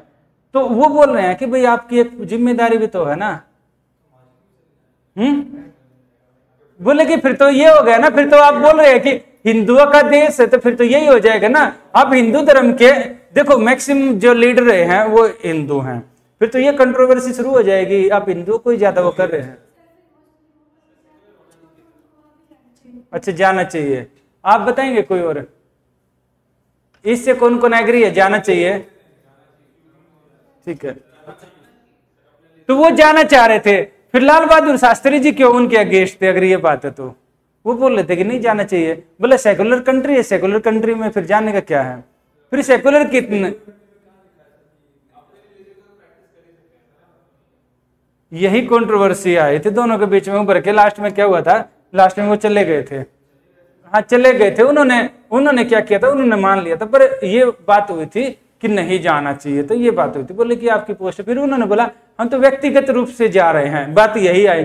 बोला आप व्यक्तिगत रूप से रहेंगे कैसे, आप राष्ट्रपति हैं तो आप व्यक्तिगत, तो आपको कुछ होता ही नहीं है, आप व्यक्तिगत रूप से जा रहे हैं, किसी ने आपको किडनैप कर लिया तब क्या व्यक्तिगत रहेगा। ये थोड़ा ना बोलेंगे वो व्यक्तिगत रूप से किडनैप हुए हैं, देश के राष्ट्रपति किडनैप नहीं हुए हैं। ये व्यक्तिगत को आप कैसे अलग करोगे। तो सेम क्या रहता है, पर क्या हुआ ना, लास्ट में काफी हुआ, काफी इस तरह का चर्चा हुई और लास्ट में चले गए थे। तो यहां पर हमने क्या बोला, यहां पर यह बात है कि यहां पर है एग्जीक्यूटिव पावर राष्ट्रपति के पास रहेगी, और ये किसकी सलाह पर काम करेंगे, प्रधानमंत्री। सिर्फ उनकी सलाह के अनुसार ही नहीं था, याद रखना, यहां पर क्या रहेगा, सलाह के अनुसार काम करेंगे। इसमें क्या कर दिया, इसमें बाउंड कर दिया, बिल्कुल उनकी सलाह माननी होगी, चाहे सही है या गलत है। पहले वाले में यह नहीं था सही है या गलत है, यहां पर यह कर दिया सही है या गलत है। हम इमरजेंसी लगाएंगे, राष्ट्रपति को नहीं अच्छी लग रही, माननी पड़ेगी, चुपचाप मान लो। क्यों, क्योंकि हमने संविधान में बदलाव कर दिया है, 42वें संविधान में बदलाव कर दिया, यहां पर यह किया है। इमरजेंसी के समय नई पार्टी आई, जनता पार्टी, मैंने आपको पिछली क्लास में पढ़ा दिया था, इसने अगला संविधान, अब होता है ना, एक सरकार ने जो बदलाव किया तो दूसरी सरकार लगभग उसको उलट देती है। तो इनकी जो जो चीजें इनको लगी नहीं ठीक है वो उलट दी। पर देखिए एक कंटिन्यूटी हमेशा बनी रहती है, ये खारिज नहीं किया, इसमें इन्होंने कैसे उलट दिया, उनकी सलाह के अनुसार तो काम करेगा बट रिटर्न कर देगा, परंतु एक बार उसको रिकंसिडरेशन के लिए भेज सकता है। उसको काटा नहीं, उसको क्रॉस नहीं किया संविधान को, उसी में एक और चीज ऐड कर दी, उसके अनुसार तो काम करेगा पर उसको रिकंसिडरेशन के लिए भेज सकता है। कुछ नहीं, उसको सिग्नेचर कर देगा। बोले भाई नहीं मान रहे, तो बोला था शैतान युवा नहीं मान रहे, दादाजी बोल रहे हैं कि नहीं जाना है पढ़ने, पिताजी बोल रहे हम तो पढ़ा के मानेंगे। बोले ठीक है भेज लो, हम क्या करेंगे अब, हमारे तो फिर बस ये कर सकते हैं बुढ़ापे में, जहां भी बैठेंगे ना सुनते ही नहीं। आजकल के तो बच्चे एकदम ऐसे हो गए हैं, बिगड़ गए हैं, और जब अफसर बन के चले जाएंगे वो खुश हो जाएंगे, अच्छा था, अच्छा किया। कहां पर नहीं, आपका व्यक्तिगत राय है, व्यक्तिगत आपका बिल्कुल, आप देखो पर्सनल और उसको अलग नहीं कर सकते हैं, तो ठीक है, व्यक्तिगत भी कुछ होता है, पर्सनली आप जा सकते हैं, मैं उसको डिसएग्री नहीं करूंगा। मेरा पर्सनली ये है कि ठीक है, उनका पर्सनल उसमें आप उसको नहीं अलग कर सकते, पर पर्सनल में ना कई बार अभी देखो ना, कुछ समय पहले अभी गए हुए थे कामाख्या मंदिर में, गए हुए थे चीफ जस्टिस, इससे पहले वाले थे ना चंद्रचूड़, वो गए हुए थे, तो ठीक है आप जा सकते हैं, कोई बात नहीं। चंद्रचूड़ नहीं, कोई और थे, कौन से थे चीफ जस्टिस, हाँ, पर आप शोर शराबा मचा करे कि ये जाए, नहीं नहीं हम तो जा रहे हैं पॉलिटिकल बेनिफिट के लिए जा रहे हैं, अरे ठीक है चले जाइए, दुनिया जाती है, किसको पता है, आप भी लाइन में लगे होंगे, आते तो पता ही नहीं लगेगा, पर आप पूरे मीडिया को बुलाएं और मैं जा रहा हूं, वो अंतर हो जाता है। अब ये हम बोल नहीं रहे क्या है क्या नहीं, वो उनका अपने पॉलिटिक्स है, देखो पॉलिटिक्स अपने अनुसार चलती है, हम पॉलिटिक्स से दूर होकर काम करते हैं, पर हम पॉलिटिक्स को समझते जरूर हैं, क्योंकि आपको समझना पड़ेगा, ठीक है, और वो उनकी आपका सम्मान करना होगा, वो उनकी पॉलिटिक्स है, वो उनको करने दो अपना पॉलिटिक्स में। हाँ बिल्कुल मानना पड़ेगा। ये देखो ना, ये देश के, ये अंग्रेजों के समय कुछ इस तरह की तस्वीरें थी, जब देश आजाद हुआ ना, यहां पर देखना,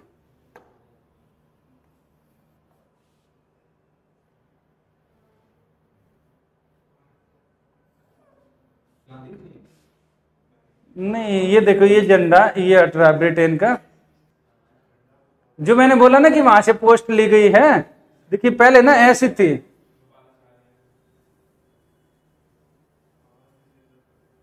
आवाज इसमें होगी ना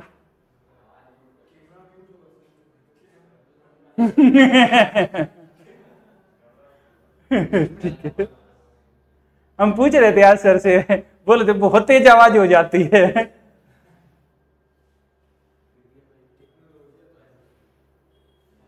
इसमें तो है ही नहीं, वैसे नहीं इसमें, प्रतीक है राजा महाराजाओं का। जो पुराने समय के राजा महाराजा होते थे ना, सारे पावर उनके अंदर रहती थी। ये उसी का प्रतीक है कि मैंने आपको जो स्टोरी सुनाई थी ना, राजा से पावर शिफ्ट करे, काउंसिल ऑफ मिनिस्टर में आ गई, ये उसी का है।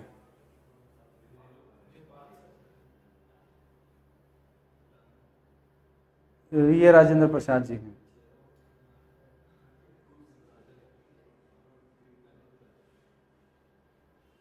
ये ना, ये देखना जो आज की पार्लियामेंट होगी ना, उसके भी आपको आगे जब दिखाएंगे तो तब देखना वीडियो। अलग अलग मंत्रियों को पोस्ट,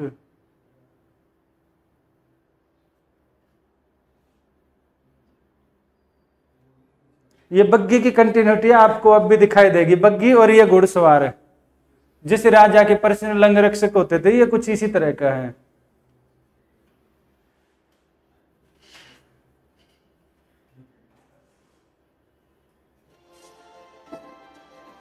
ये अलग अलग राष्ट्रपति रहे हैं।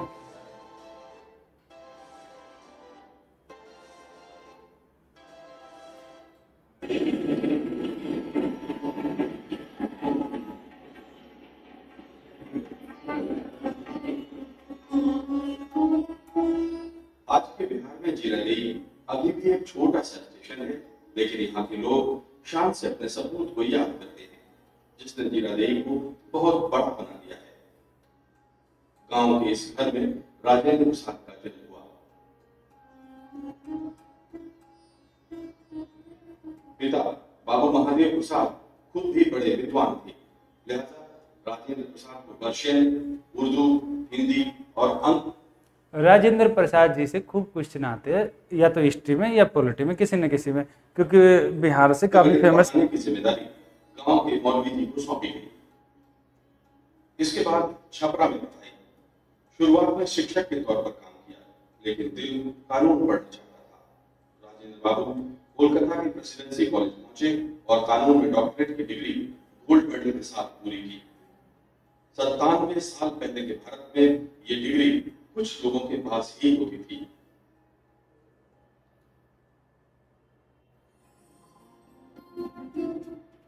वकालत शुरू कर दी, लेकिन उन दिनों देश दीवाना था महात्मा गांधी का, जो अंग्रेजों के खिलाफ असहयोग आंदोलन छेड़े हुए थे।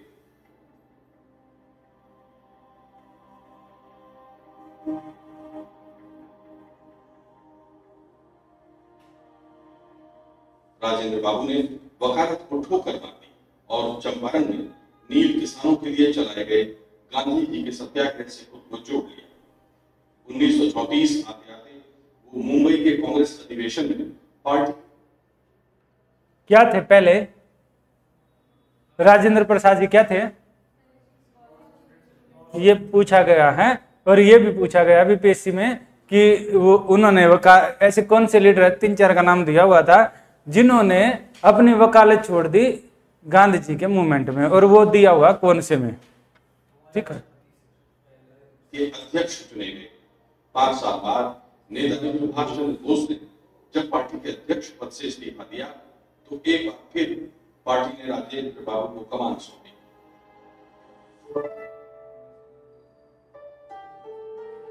पूछा जा सकता है कांग्रेस के कब लीडर बने, आजादी से पहले ऐसे भी आए, कब अध्यक्ष बने थे। बाबू ने अपनी भूमिका साबित की थी। 1946 में जब ये तय हो गया कि अंग्रेजों को जाना ही पड़ेगा, तो पंडित जवाहरलाल नेहरू की अगुवाई में अंतरिम सरकार बनी और जिन 12 मंत्रियों ने अंतरिम सरकार में शपथ ली, उनमें राजेंद्र बाबू भी थे। उन्होंने खाद्य और कृषि मंत्री के तौर पर शपथ ली। ये 3 बार पूछा हुआ है, किस मंत्री के तौर पर शपथ ली थी इन्होंने।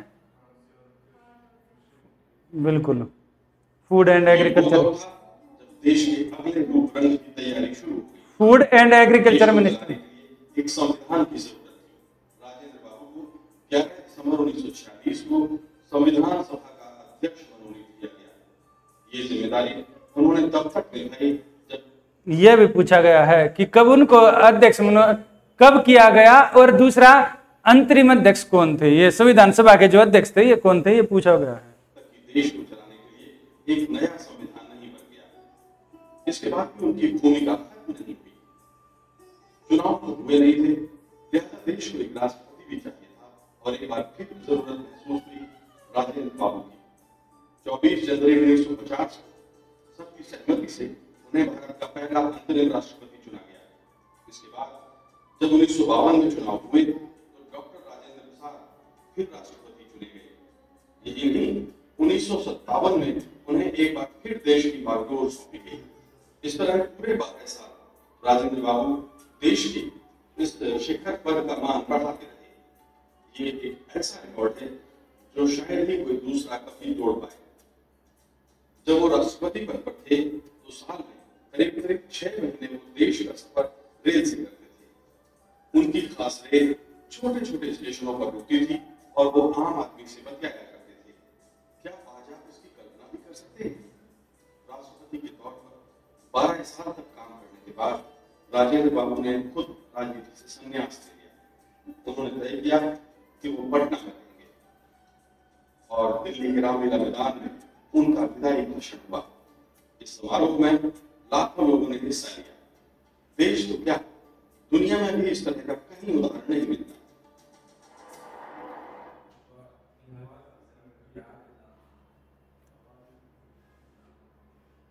ठीक है, लिखिए। अब राष्ट्रपति का इलेक्शन कैसे होता है ये पूछा गया है और कई बार पूछा जाता है।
देश के सारे एमपी एमएलए मिलके राष्ट्रपति को बनाते हैं।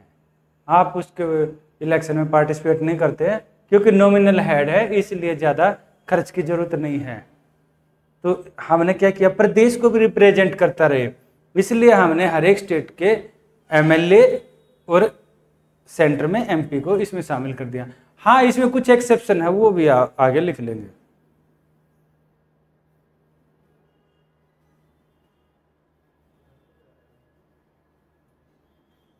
और ये कैसा इलेक्शन होगा, ये रहेगा आपका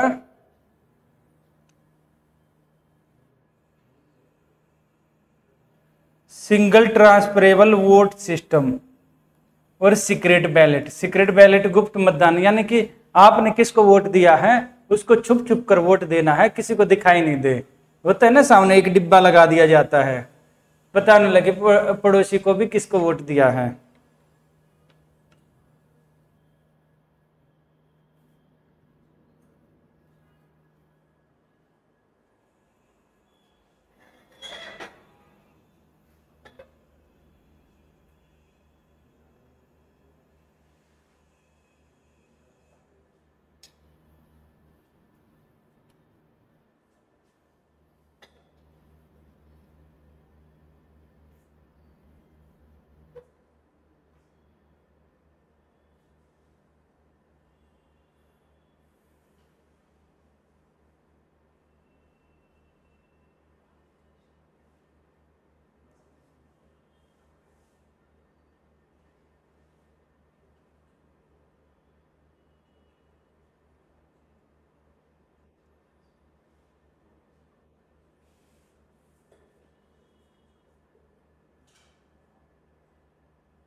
लिख लिया?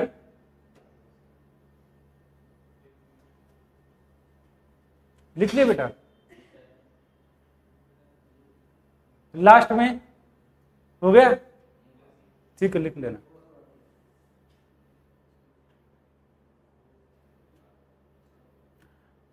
क्वेश्चन आंसर कौन लिख के लाया जो सैटरडे को दिए थे?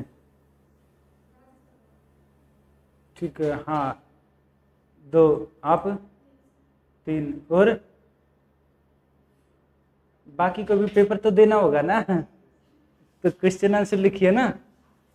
क्लास होने के बाद कौन आपको बोलेगा क्वेश्चन आंसर लिखने के लिए?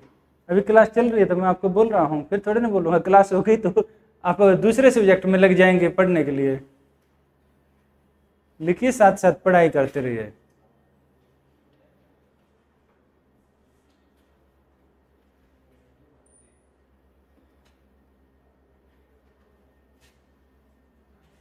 कई दिन हो गए आपके टेस्ट हुए भी, है ना? हाँ, आपका सरप्राइज टेस्ट लेते हैं। क्यों? लास्ट वीक कितने टॉपिक हो गए उसके बाद तो? ठीक है, आपका कल सरप्राइज टेस्ट होगा, है ना? ठीक है। हाँ, ये ऐसा सरप्राइज आपको ये नहीं बताएंगे किस किस टॉपिक का होगा। टॉपिक नहीं बताएंगे ना किसका होगा टॉपिक का। हाँ, पर ये नहीं बताएंगे ना किस टॉपिक का होगा। जो आपने पढ़ा है उसमें से किसी स्पेसिफिक टॉपिक का ले लेंगे, आप सारा पढ़ के आएंगे। बाकियों का फिर बाद में परसों ले लेंगे सरप्राइज टेस्ट। नहीं, स्टार्टिंग से नहीं, पिछले जो लास्ट टेस्ट हुआ था उसके बाद वाला। चलिए कोई बात नहीं, ये बताने के बाद सरप्राइज टेस्ट है। ठीक है, अगला ये भी लिखिए, इसमें सेकंड। फिर मैं आपको ना ये एक्सप्लेन करता हूं, आप ये भी लिखना।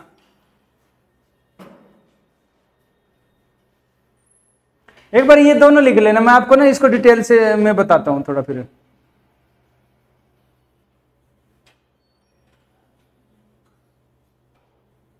ये 2-3 स्लाइड हैं, आप इनको पहले लिख लेना।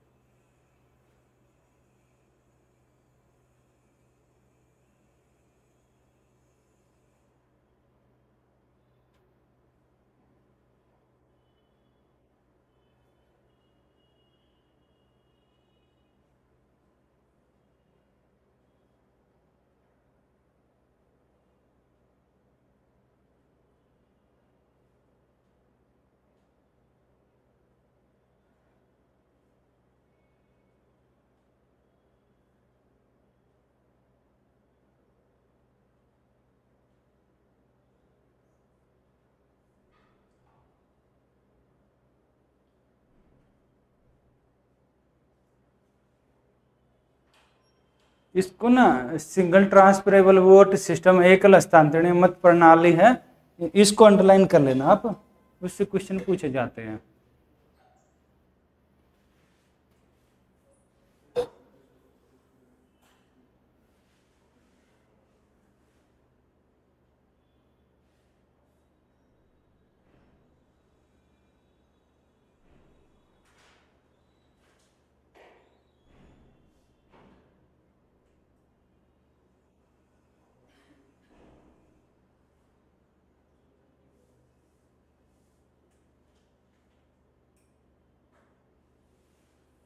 लिख लिया? ठीक है, ये नेक्स्ट और लिख लो आप। ये कौन कौन इसमें आते हैं? जो इसका इलेक्टोरल कॉलेज है ना, इसमें किस किसको शामिल किया जाता है, किसको नहीं?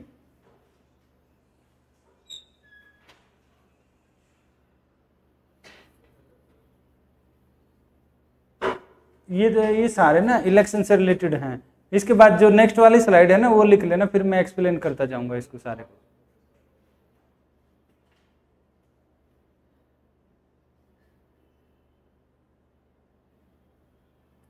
ये 3 बार पूछा हुआ है ये, इसमें ये करके पूछा हुआ है क्या दिल्ली और पौंडीचेरी के जो एमपी हैं इसमें शामिल हैं या नहीं इलेक्टेड? बिल्कुल शामिल है। और यूपीएससी ने पूछा हुआ है ये।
लिख लिया आपने?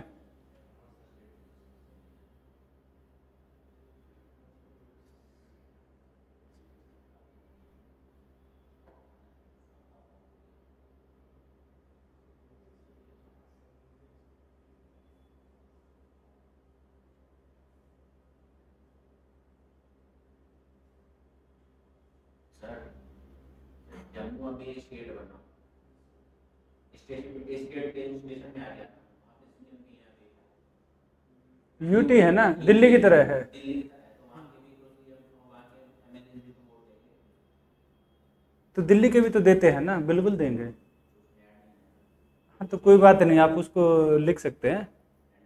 हाँ हाँ, वो बिल्कुल आप लिख सकते हो, वो कॉमन अंडरस्टूड है, आप उसको लिख लेना। हाँ, जब तक वहाँ पर इलेक्शन नहीं हुए थे ना, तब तक नहीं था। हाँ तब नहीं था। हाँ हाँ हाँ बिल्कुल।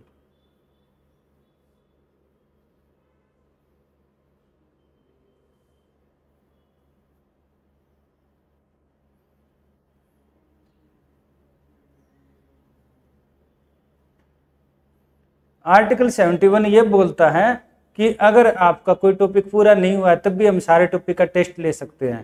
ये कुछ ऐसा ही है, आप इसके लिए कुछ नहीं बोल सकते, सुप्रीम कोर्ट बोल रहा है ये। सेम ये क्या बोल रहा है, अगर कोई जैसे अगर आपका कोई टॉपिक जैसे कि पूरे वाले का है, इसको अगर आप यहाँ पर देखेंगे तो यहाँ पर ये है, अगर निर्वाचक मंडल कहीं पर नहीं है, मान लो कहीं की स्टेट लेजिस्लेटिव भंग कर रखी है, राज्य के जैसे जम्मू कश्मीर का केस था, आप इस आधार पर चुनौती नहीं दे सकते कि उनका रिप्रेजेंटेशन नहीं किया गया है।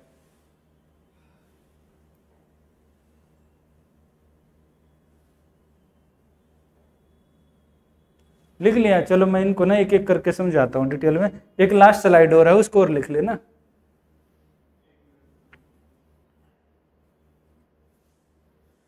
ये तो लिख लिया आपने कौन कौन इसमें वोट देते हैं, ये भी जान लो कि कौन कौन वोट नहीं देते हैं।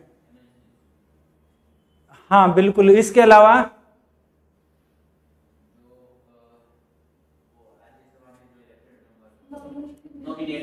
हाँ बिल्कुल, इन्हीं के बीच का जो गैप है ना, वो आपका आ जाएगा कि कौन कौन वोट नहीं देते हैं। लिख लिया सबने?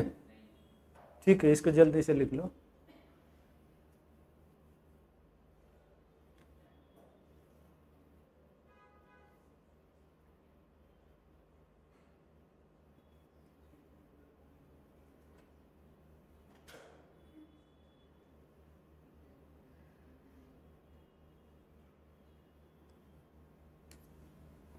ये इसमें भाग नहीं लेते हैं।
मुझे लग रहा है आपकी क्लास में भी कई बच्चे पेपर देकर आएंगे, पेपर देने के लिए गए हुए हैं कि 72 तो दे रहे हैं, चल 71 भी देकर देख लेते हैं।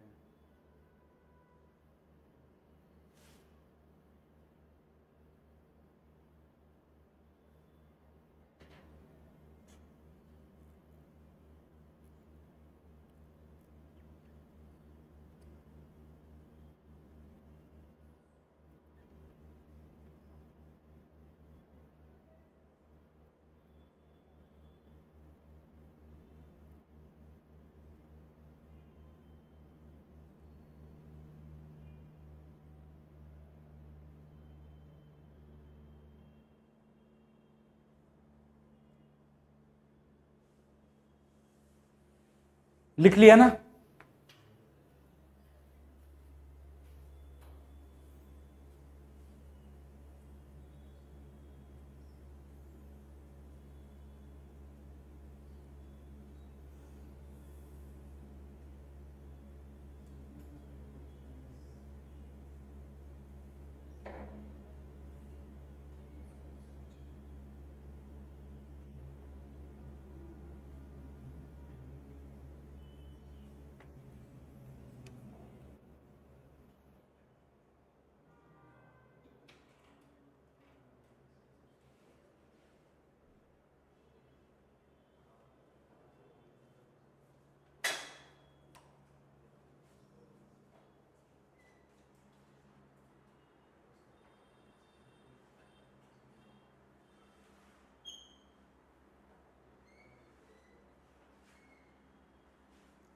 लिख लिया ना?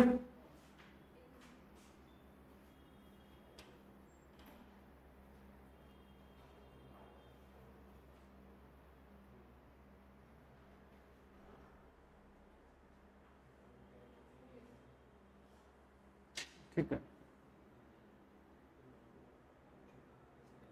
देखो यहां पर क्या बोला गया है, यहां पर बोला गया है कि system of proportional representation bye mean of single transferable vote system and secret ballot. ये क्या रहता है? एकल संक्रमणीय मत प्रणाली और गुप्त मतदान। कोई बताएगा? गुप्त मतदान का तो बता दिया कि भाई जैसे आप भी वोट देते हैं, बाकियों को नहीं पता लगे, क्योंकि हो सकता है बाकियों को पता लगे तो मन में ये भाव आ जाए, किसने मुझे वोट नहीं दिया तो मैं इसके लिए क्यों काम करूं। ऐसा नहीं आना चाहिए, इसलिए यहाँ सीक्रेट बैलेट की बात की गई। ये क्या? Single transferable vote system. कोई बताएगा कैसे? सही बोल रहे हैं,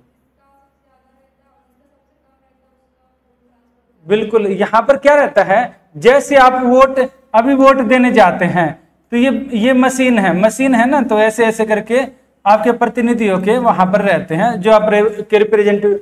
बटन दबा दिया, बटन दबाने के बाद आप कितने बटन दबाते रहे, आपका वोट फिक्स हो गया, वो उसको ट्रांसफर हो गया, नोटा या कोई भी है। यहां पर ऐसा नहीं है, यहां पर ऐसा रहेगा, यहां पर फर्स्ट, सेकंड, थर्ड, 4, 5 ऐसे रहेगा। तो आपको चॉइस बतानी होगी, पहली चॉइस ये है, क्या होगा, दूसरी चॉइस ये है, तीसरी चॉइस ये है, चौथी ये है, ऐसे करके आपको चॉइस बतानी होगी। अगर आप अपनी चॉइस के अनुसार ही फिर ये भरेंगे कि भाई हाँ अमीन को वोट दे रहे हैं, ये करके रहता है। जिसके सबसे कम वोट आते हैं तो उसके क्या रहेंगे, उसके फर्स्ट चॉइस वाले को ट्रांसफर हो जाएंगे। ऐसे करके चॉइस वाले को ट्रांसफर होते रहेंगे। ये कब तक होता रहेगा? क्योंकि इसमें 50% +1 वोट मिलना जरूरी है, जब तक कि पहले वाले के 50% +1 न हो जाए। होते रहेंगे, नीचे वालों को हटाते रहेंगे। जैसे जिनको बोलते हैं ना जमानत जब्त हो गई, उनके बोलेंगे आपको कितने वोट मिले। मान लो किसी को जमानत जब्त हो गई, उसको 10,000 वोट मिलते हैं।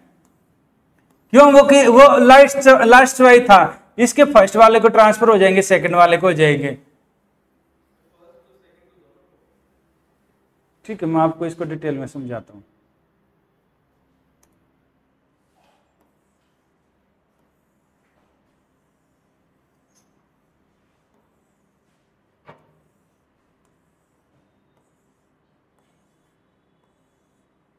ऐसे करके है, ये कैंडिडेट हैं।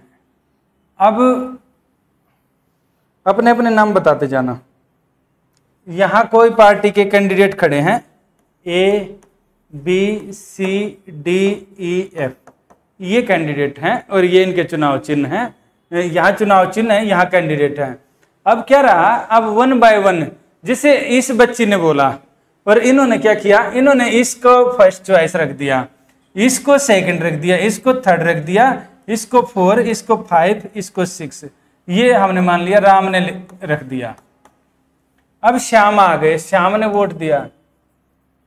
श्याम ने क्या किया, बोले नहीं हमारी फर्स्ट चॉइस ये नहीं है, हमारी फर्स्ट चॉइस तो ये है, हम तो इसको वोट देंगे। तो इसने क्या किया, इसने इसको फर्स्ट चॉइस रख दिया, इसको सेकंड रख दिया, इसको थर्ड रख दिया, इसको 4 रख दिया, इसको 5, इसको 6।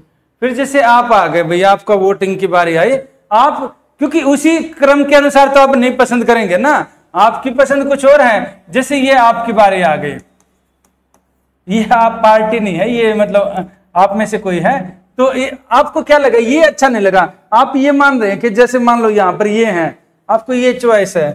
जैसे मान लो यहाँ पर कोई, मान लो मोदी जी है, यहाँ पर केजरीवाल जी है, या फिर अमित शाह है, इसके अलावा आप राहुल गांधी जी मान सकते हैं, नीतीश कुमार जी मान सकते हैं, यानी सबकी अलग अलग पसंद है। तो अलग अलग पसंद अलग अलग लोगों ने अलग अलग तरह से रिप्रेजेंट की। इसने ये रख दिया, इसने इसको 6 रख दिया, इसको 4, इसको 3, इसको 2 और इसको कर दिया 5 कर दिया। अब यहां पर ना ऐसे करके सबने वोट दिया, तो जिसको सबसे कम वोट मिलेंगे, जैसे इसमें फर्स्ट चॉइस ज्यादातर कौन सी है, इसमें जीतेगा कौन, इनमें बताना कौन जीतेगा। मैं 3 ही मानता हूं, इसके हिसाब से कौन जीतेगा, बी क्यों जीतेगा,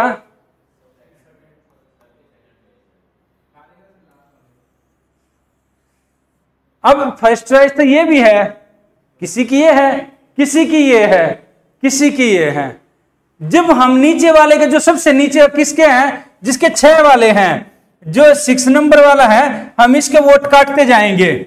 इसको जितने भी वोट मिलेंगे ना, हमने क्या किए, ये सब में हमने डिस्ट्रीब्यूट करते गए, 1 में, 2 में, 3 में, 4 में, 5 में, क्योंकि इस जो ये है ना, ऐसे वोट ट्रांसफर करते गए। और ये कब तक करते गए, जब तक कि 50% हमें नहीं हो जाए।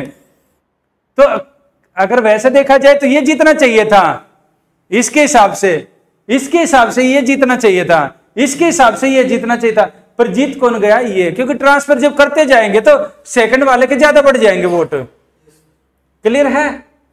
तो ये कब तक हम ट्रांसफर करेंगे, चाहते तो हम नहीं ट्रांसफर करते, क्योंकि हमें ये दिखाना था कि ये पूरे देश का प्रतिनिधित्व करता है, इसलिए हमने 50% +1 का फार्मूला अपनाया।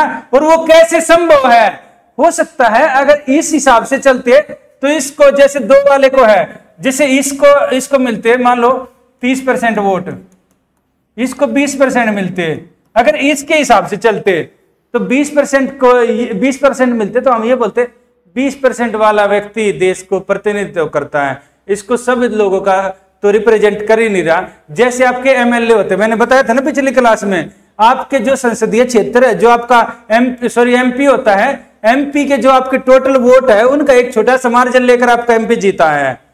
50% कितने के एमपी जीते हुए हैं 50% वोट से, ना के बराबर, मैक्सिमम के उससे कम होते हैं। पर हमें तो दिखाना ये है ना कि भी देश का 50% से ज्यादा आबादी का ये प्रतिनिधित्व कर रहा है, उससे ज्यादा आबादी को रिप्रेजेंट कर रहा है, इसलिए हमने ये हल्का सा कॉम्प्लेक्स सिस्टम है, पर इसलिए ये अपनाया ताकि सिंबॉलिक रूप से भी ये लगे कि हाँ देश को रिप्रेजेंट कर रहा है, देश का प्रतिनिधित्व कर रहा है।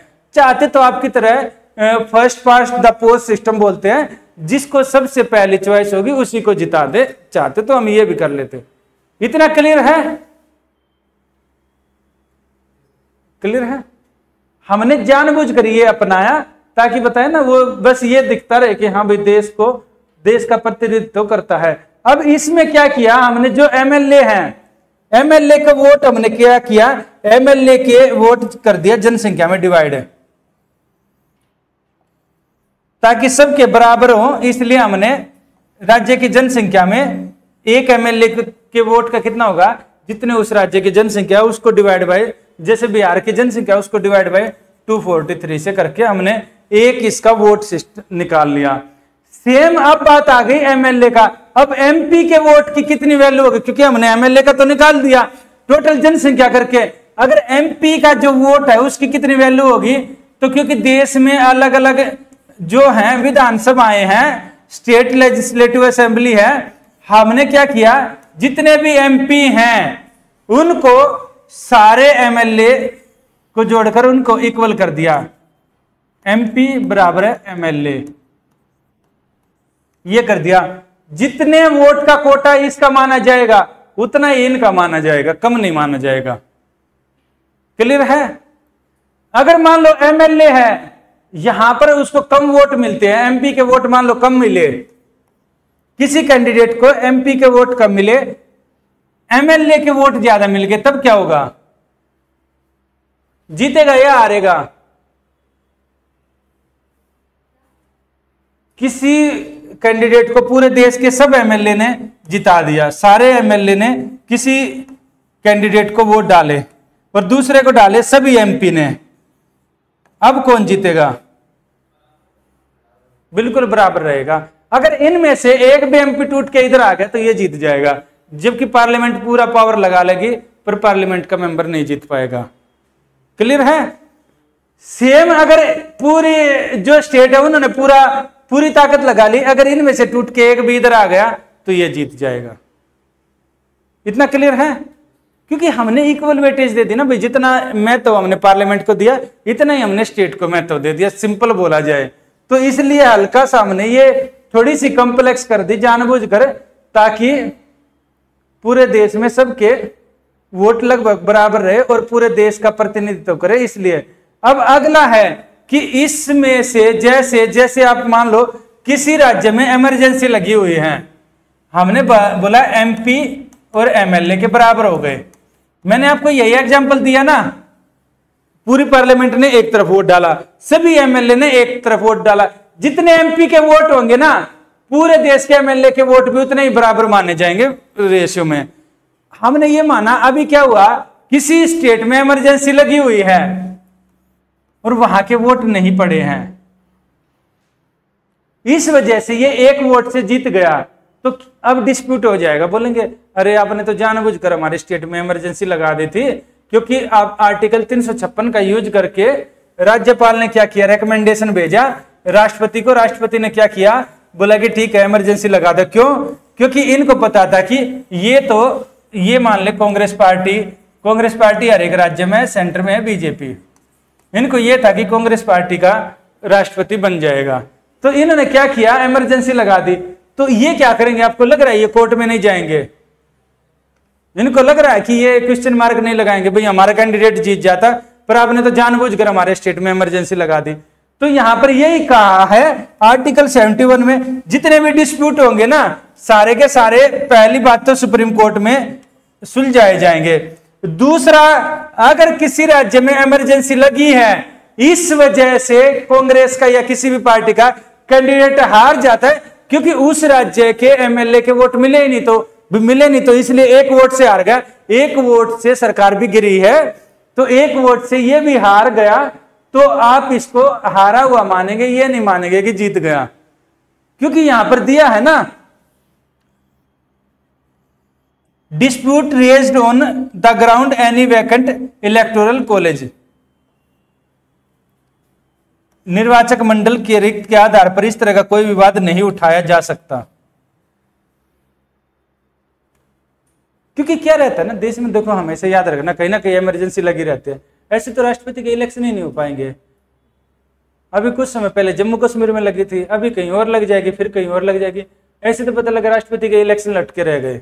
ये कुछ ऐसे ही जैसे आपकी क्लास में कुछ बच्चे नहीं आए और क्लास बोलना शुरू कर देगी भाई क्लास नहीं चलेगी जब तक सब नहीं आएंगे, ऐसे तो क्लास चल ही नहीं पाएगी। सेम यहाँ पर है।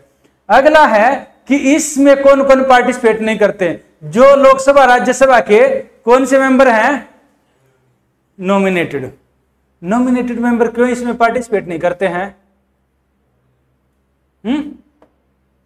बताएंगे?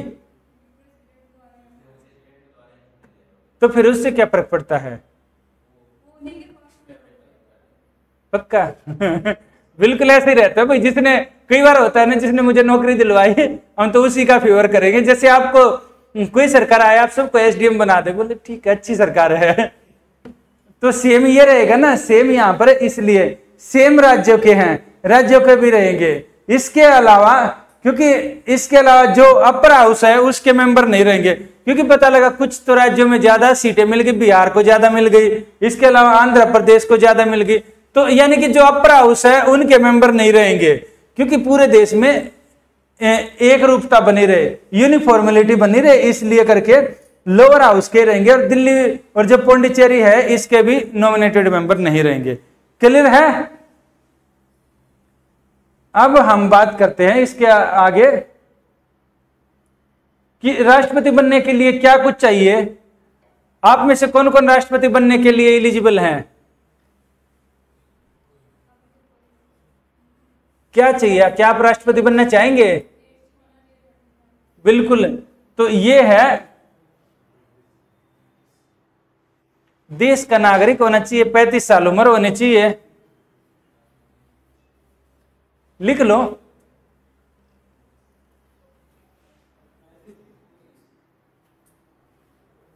पैंतीस साल होने चाहिए आपकी उम्र।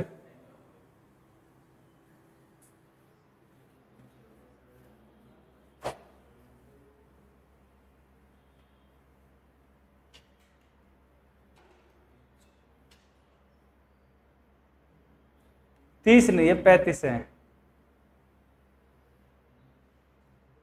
हाँ बोलिए, इधर पूछिए। हाँ पूछिए पूछिए। हाँ क्या? नहीं, लोकसभा का 25 है बिल्कुल, राज्यसभा का 30 है। रुकिए, सुनो, इसको ऐसे ऐसे समझ सकते हैं, 18 साल के होने के बाद आप वोट दे सकते हैं, वोट पहले दे सकते हैं। 21 साल के होने के बाद आपका मन करे आप सरपंच का इलेक्शन लड़ ले, उसके बाद फिर आपका मन भर जाए चल सरपंच तो बन गए, 25 साल के होने के बाद आप लोकसभा का इलेक्शन लड़ ले।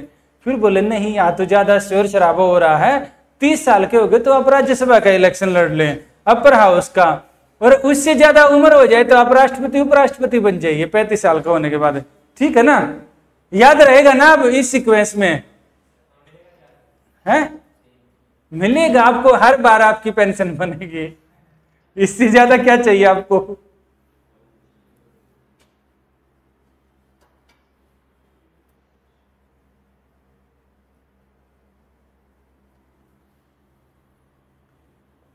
एज का क्वेश्चन पूछा हुआ बीपीएससी ने हाल फिलहाल पूछा था, सरपंच का इलेक्शन लड़ने के लिए कितनी उम्र चाहिए?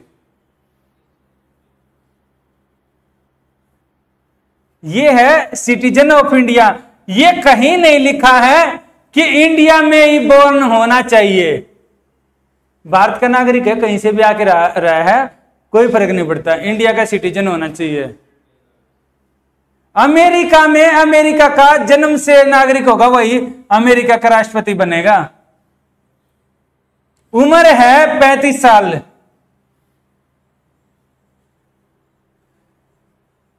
और लोकसभा का मेंबर है, उसके लिए क्वालिफाई होने की योग्यता ही रखना। राज्यसभा नहीं लिखा गया, याद रखना। यहां पर वाइस प्रेसिडेंट में राज्यसभा है, ये लोकसभा का है।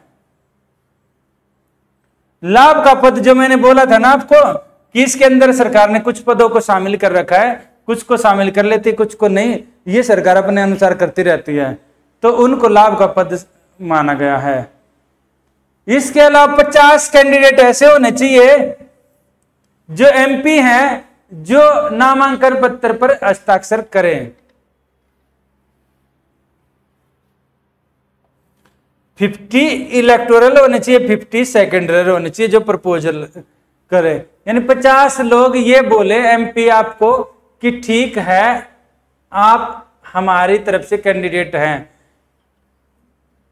ये क्यों शामिल किया गया, कोई बताएगा? 50 कैंडिडेट, 50 एमपी बोले, निर्वाचक है, क्या है?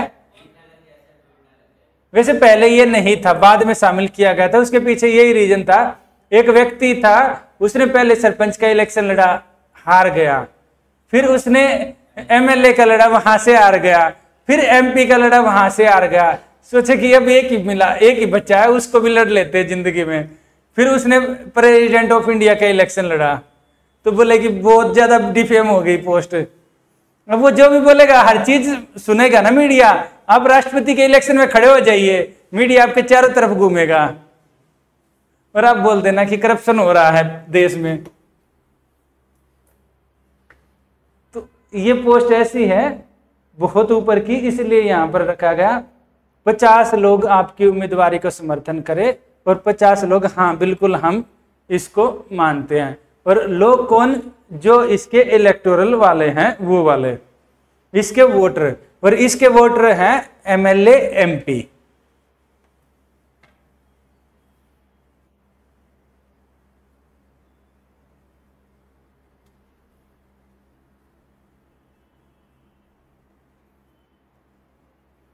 लिख लिया। ये है। अब ये भाई ये बन तो गया, ये किस चीज के लिए शब्द लेगा, ओथ किस चीज की लेता है। अब बन गया, यहां पर हमने देखा ये प्रोसेस है, और ये बन गया तो ये ओथ लेगा अलग अलग चीजों की। और देखो एक चीज आपको कॉमन मिलेगी। क्या कॉमन मिलेगी? इसमें रहेगा to preserve, protect and defend constitution, ये वाली है। और इसी को लेकर यूपीएससी में शायद 2014 के आसपास क्वेश्चन आया था, कंट्रोवर्सी, और उसमें सुप्रीम कोर्ट ने बहुत अच्छा डिसीजन दिया जो आप सबके फेवर में है और आपको जानना चाहिए। ये सर्विस को ही लेकर था, सिविल सर्विस को लेकर डिसीजन दिया गया था, इसी केस में दिया था।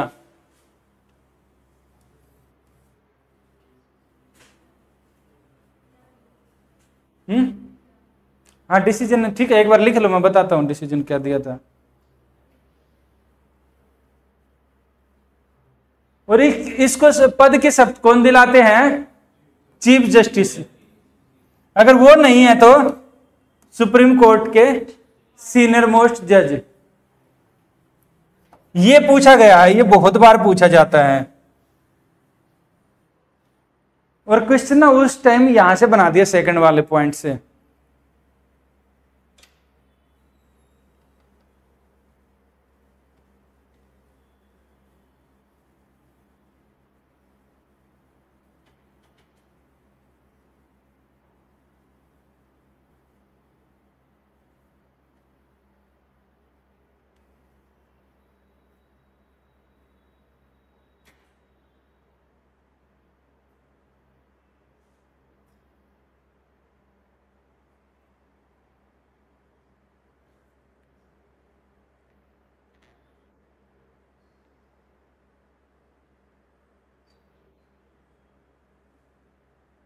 अब बचपन में जब एप्लीकेशन लिखते थे तो लिखते थे ना योर फेथफुली, तो ये वही फेथफुली है, ईमानदार। यानी ईमानदारी से मैं सच बोल रहा हूं कि मैं बीमार पड़ गया हूं इसलिए नहीं आ सकता हूं।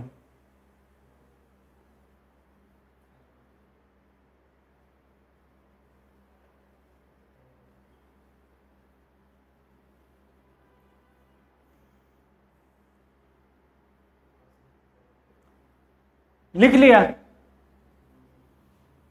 लिख लो, मैं यहां बताता हूं आपको। आप ये बताना गार्जियन ऑफ कॉन्स्टिट्यूशन कौन है, ये पढ़ने के बाद क्वेश्चन यही आया था। वहां क्वेश्चन में ऑप्शन दिया हुआ था, who is the guardian of constitution. पहले में प्रेसिडेंट ऑफ इंडिया, भारत के राष्ट्रपति, सेकंड में सुप्रीम कोर्ट सर्वोच्च न्यायालय, तीसरे में है पार्लियामेंट संसद, और चौथे में है काउंसिल ऑफ मिनिस्टर मंत्रिपरिषद। तो आप इसमें कौन मानेंगे? आप बताना इसमें कौन कौन है?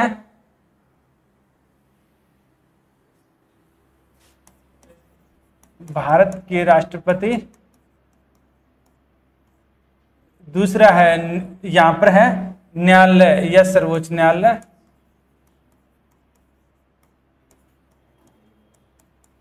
न्यायालय में भी हमने सर्वोच्च न्यायालय लिख दिया। तीसरा है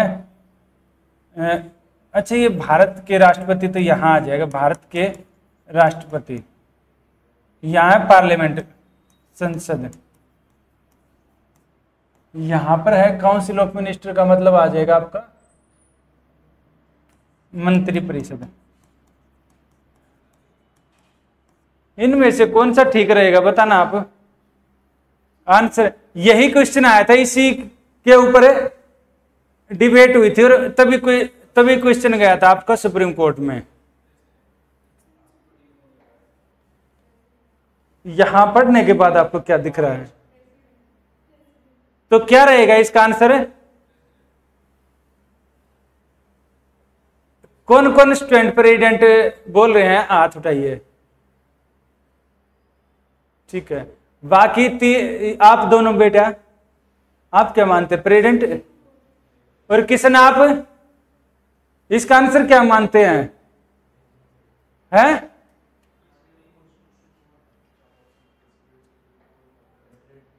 प्रेसिडेंट। और आप ठीक है। आपकी क्लास में सिर्फ इस बच्ची का ही आंसर ठीक है, बाकी सबका गलत। रुकिए, आप इसका आंसर बताना, इसका आंसर क्या है? इसका प्रेसिडेंट रहेगा या क्या रहे? हाँ उसको बता दो, कान में पुस्का दो। मतलब कि इसीलिए आयोग कम टाइम देता है, आपको क्वेश्चन ज्यादा देता है।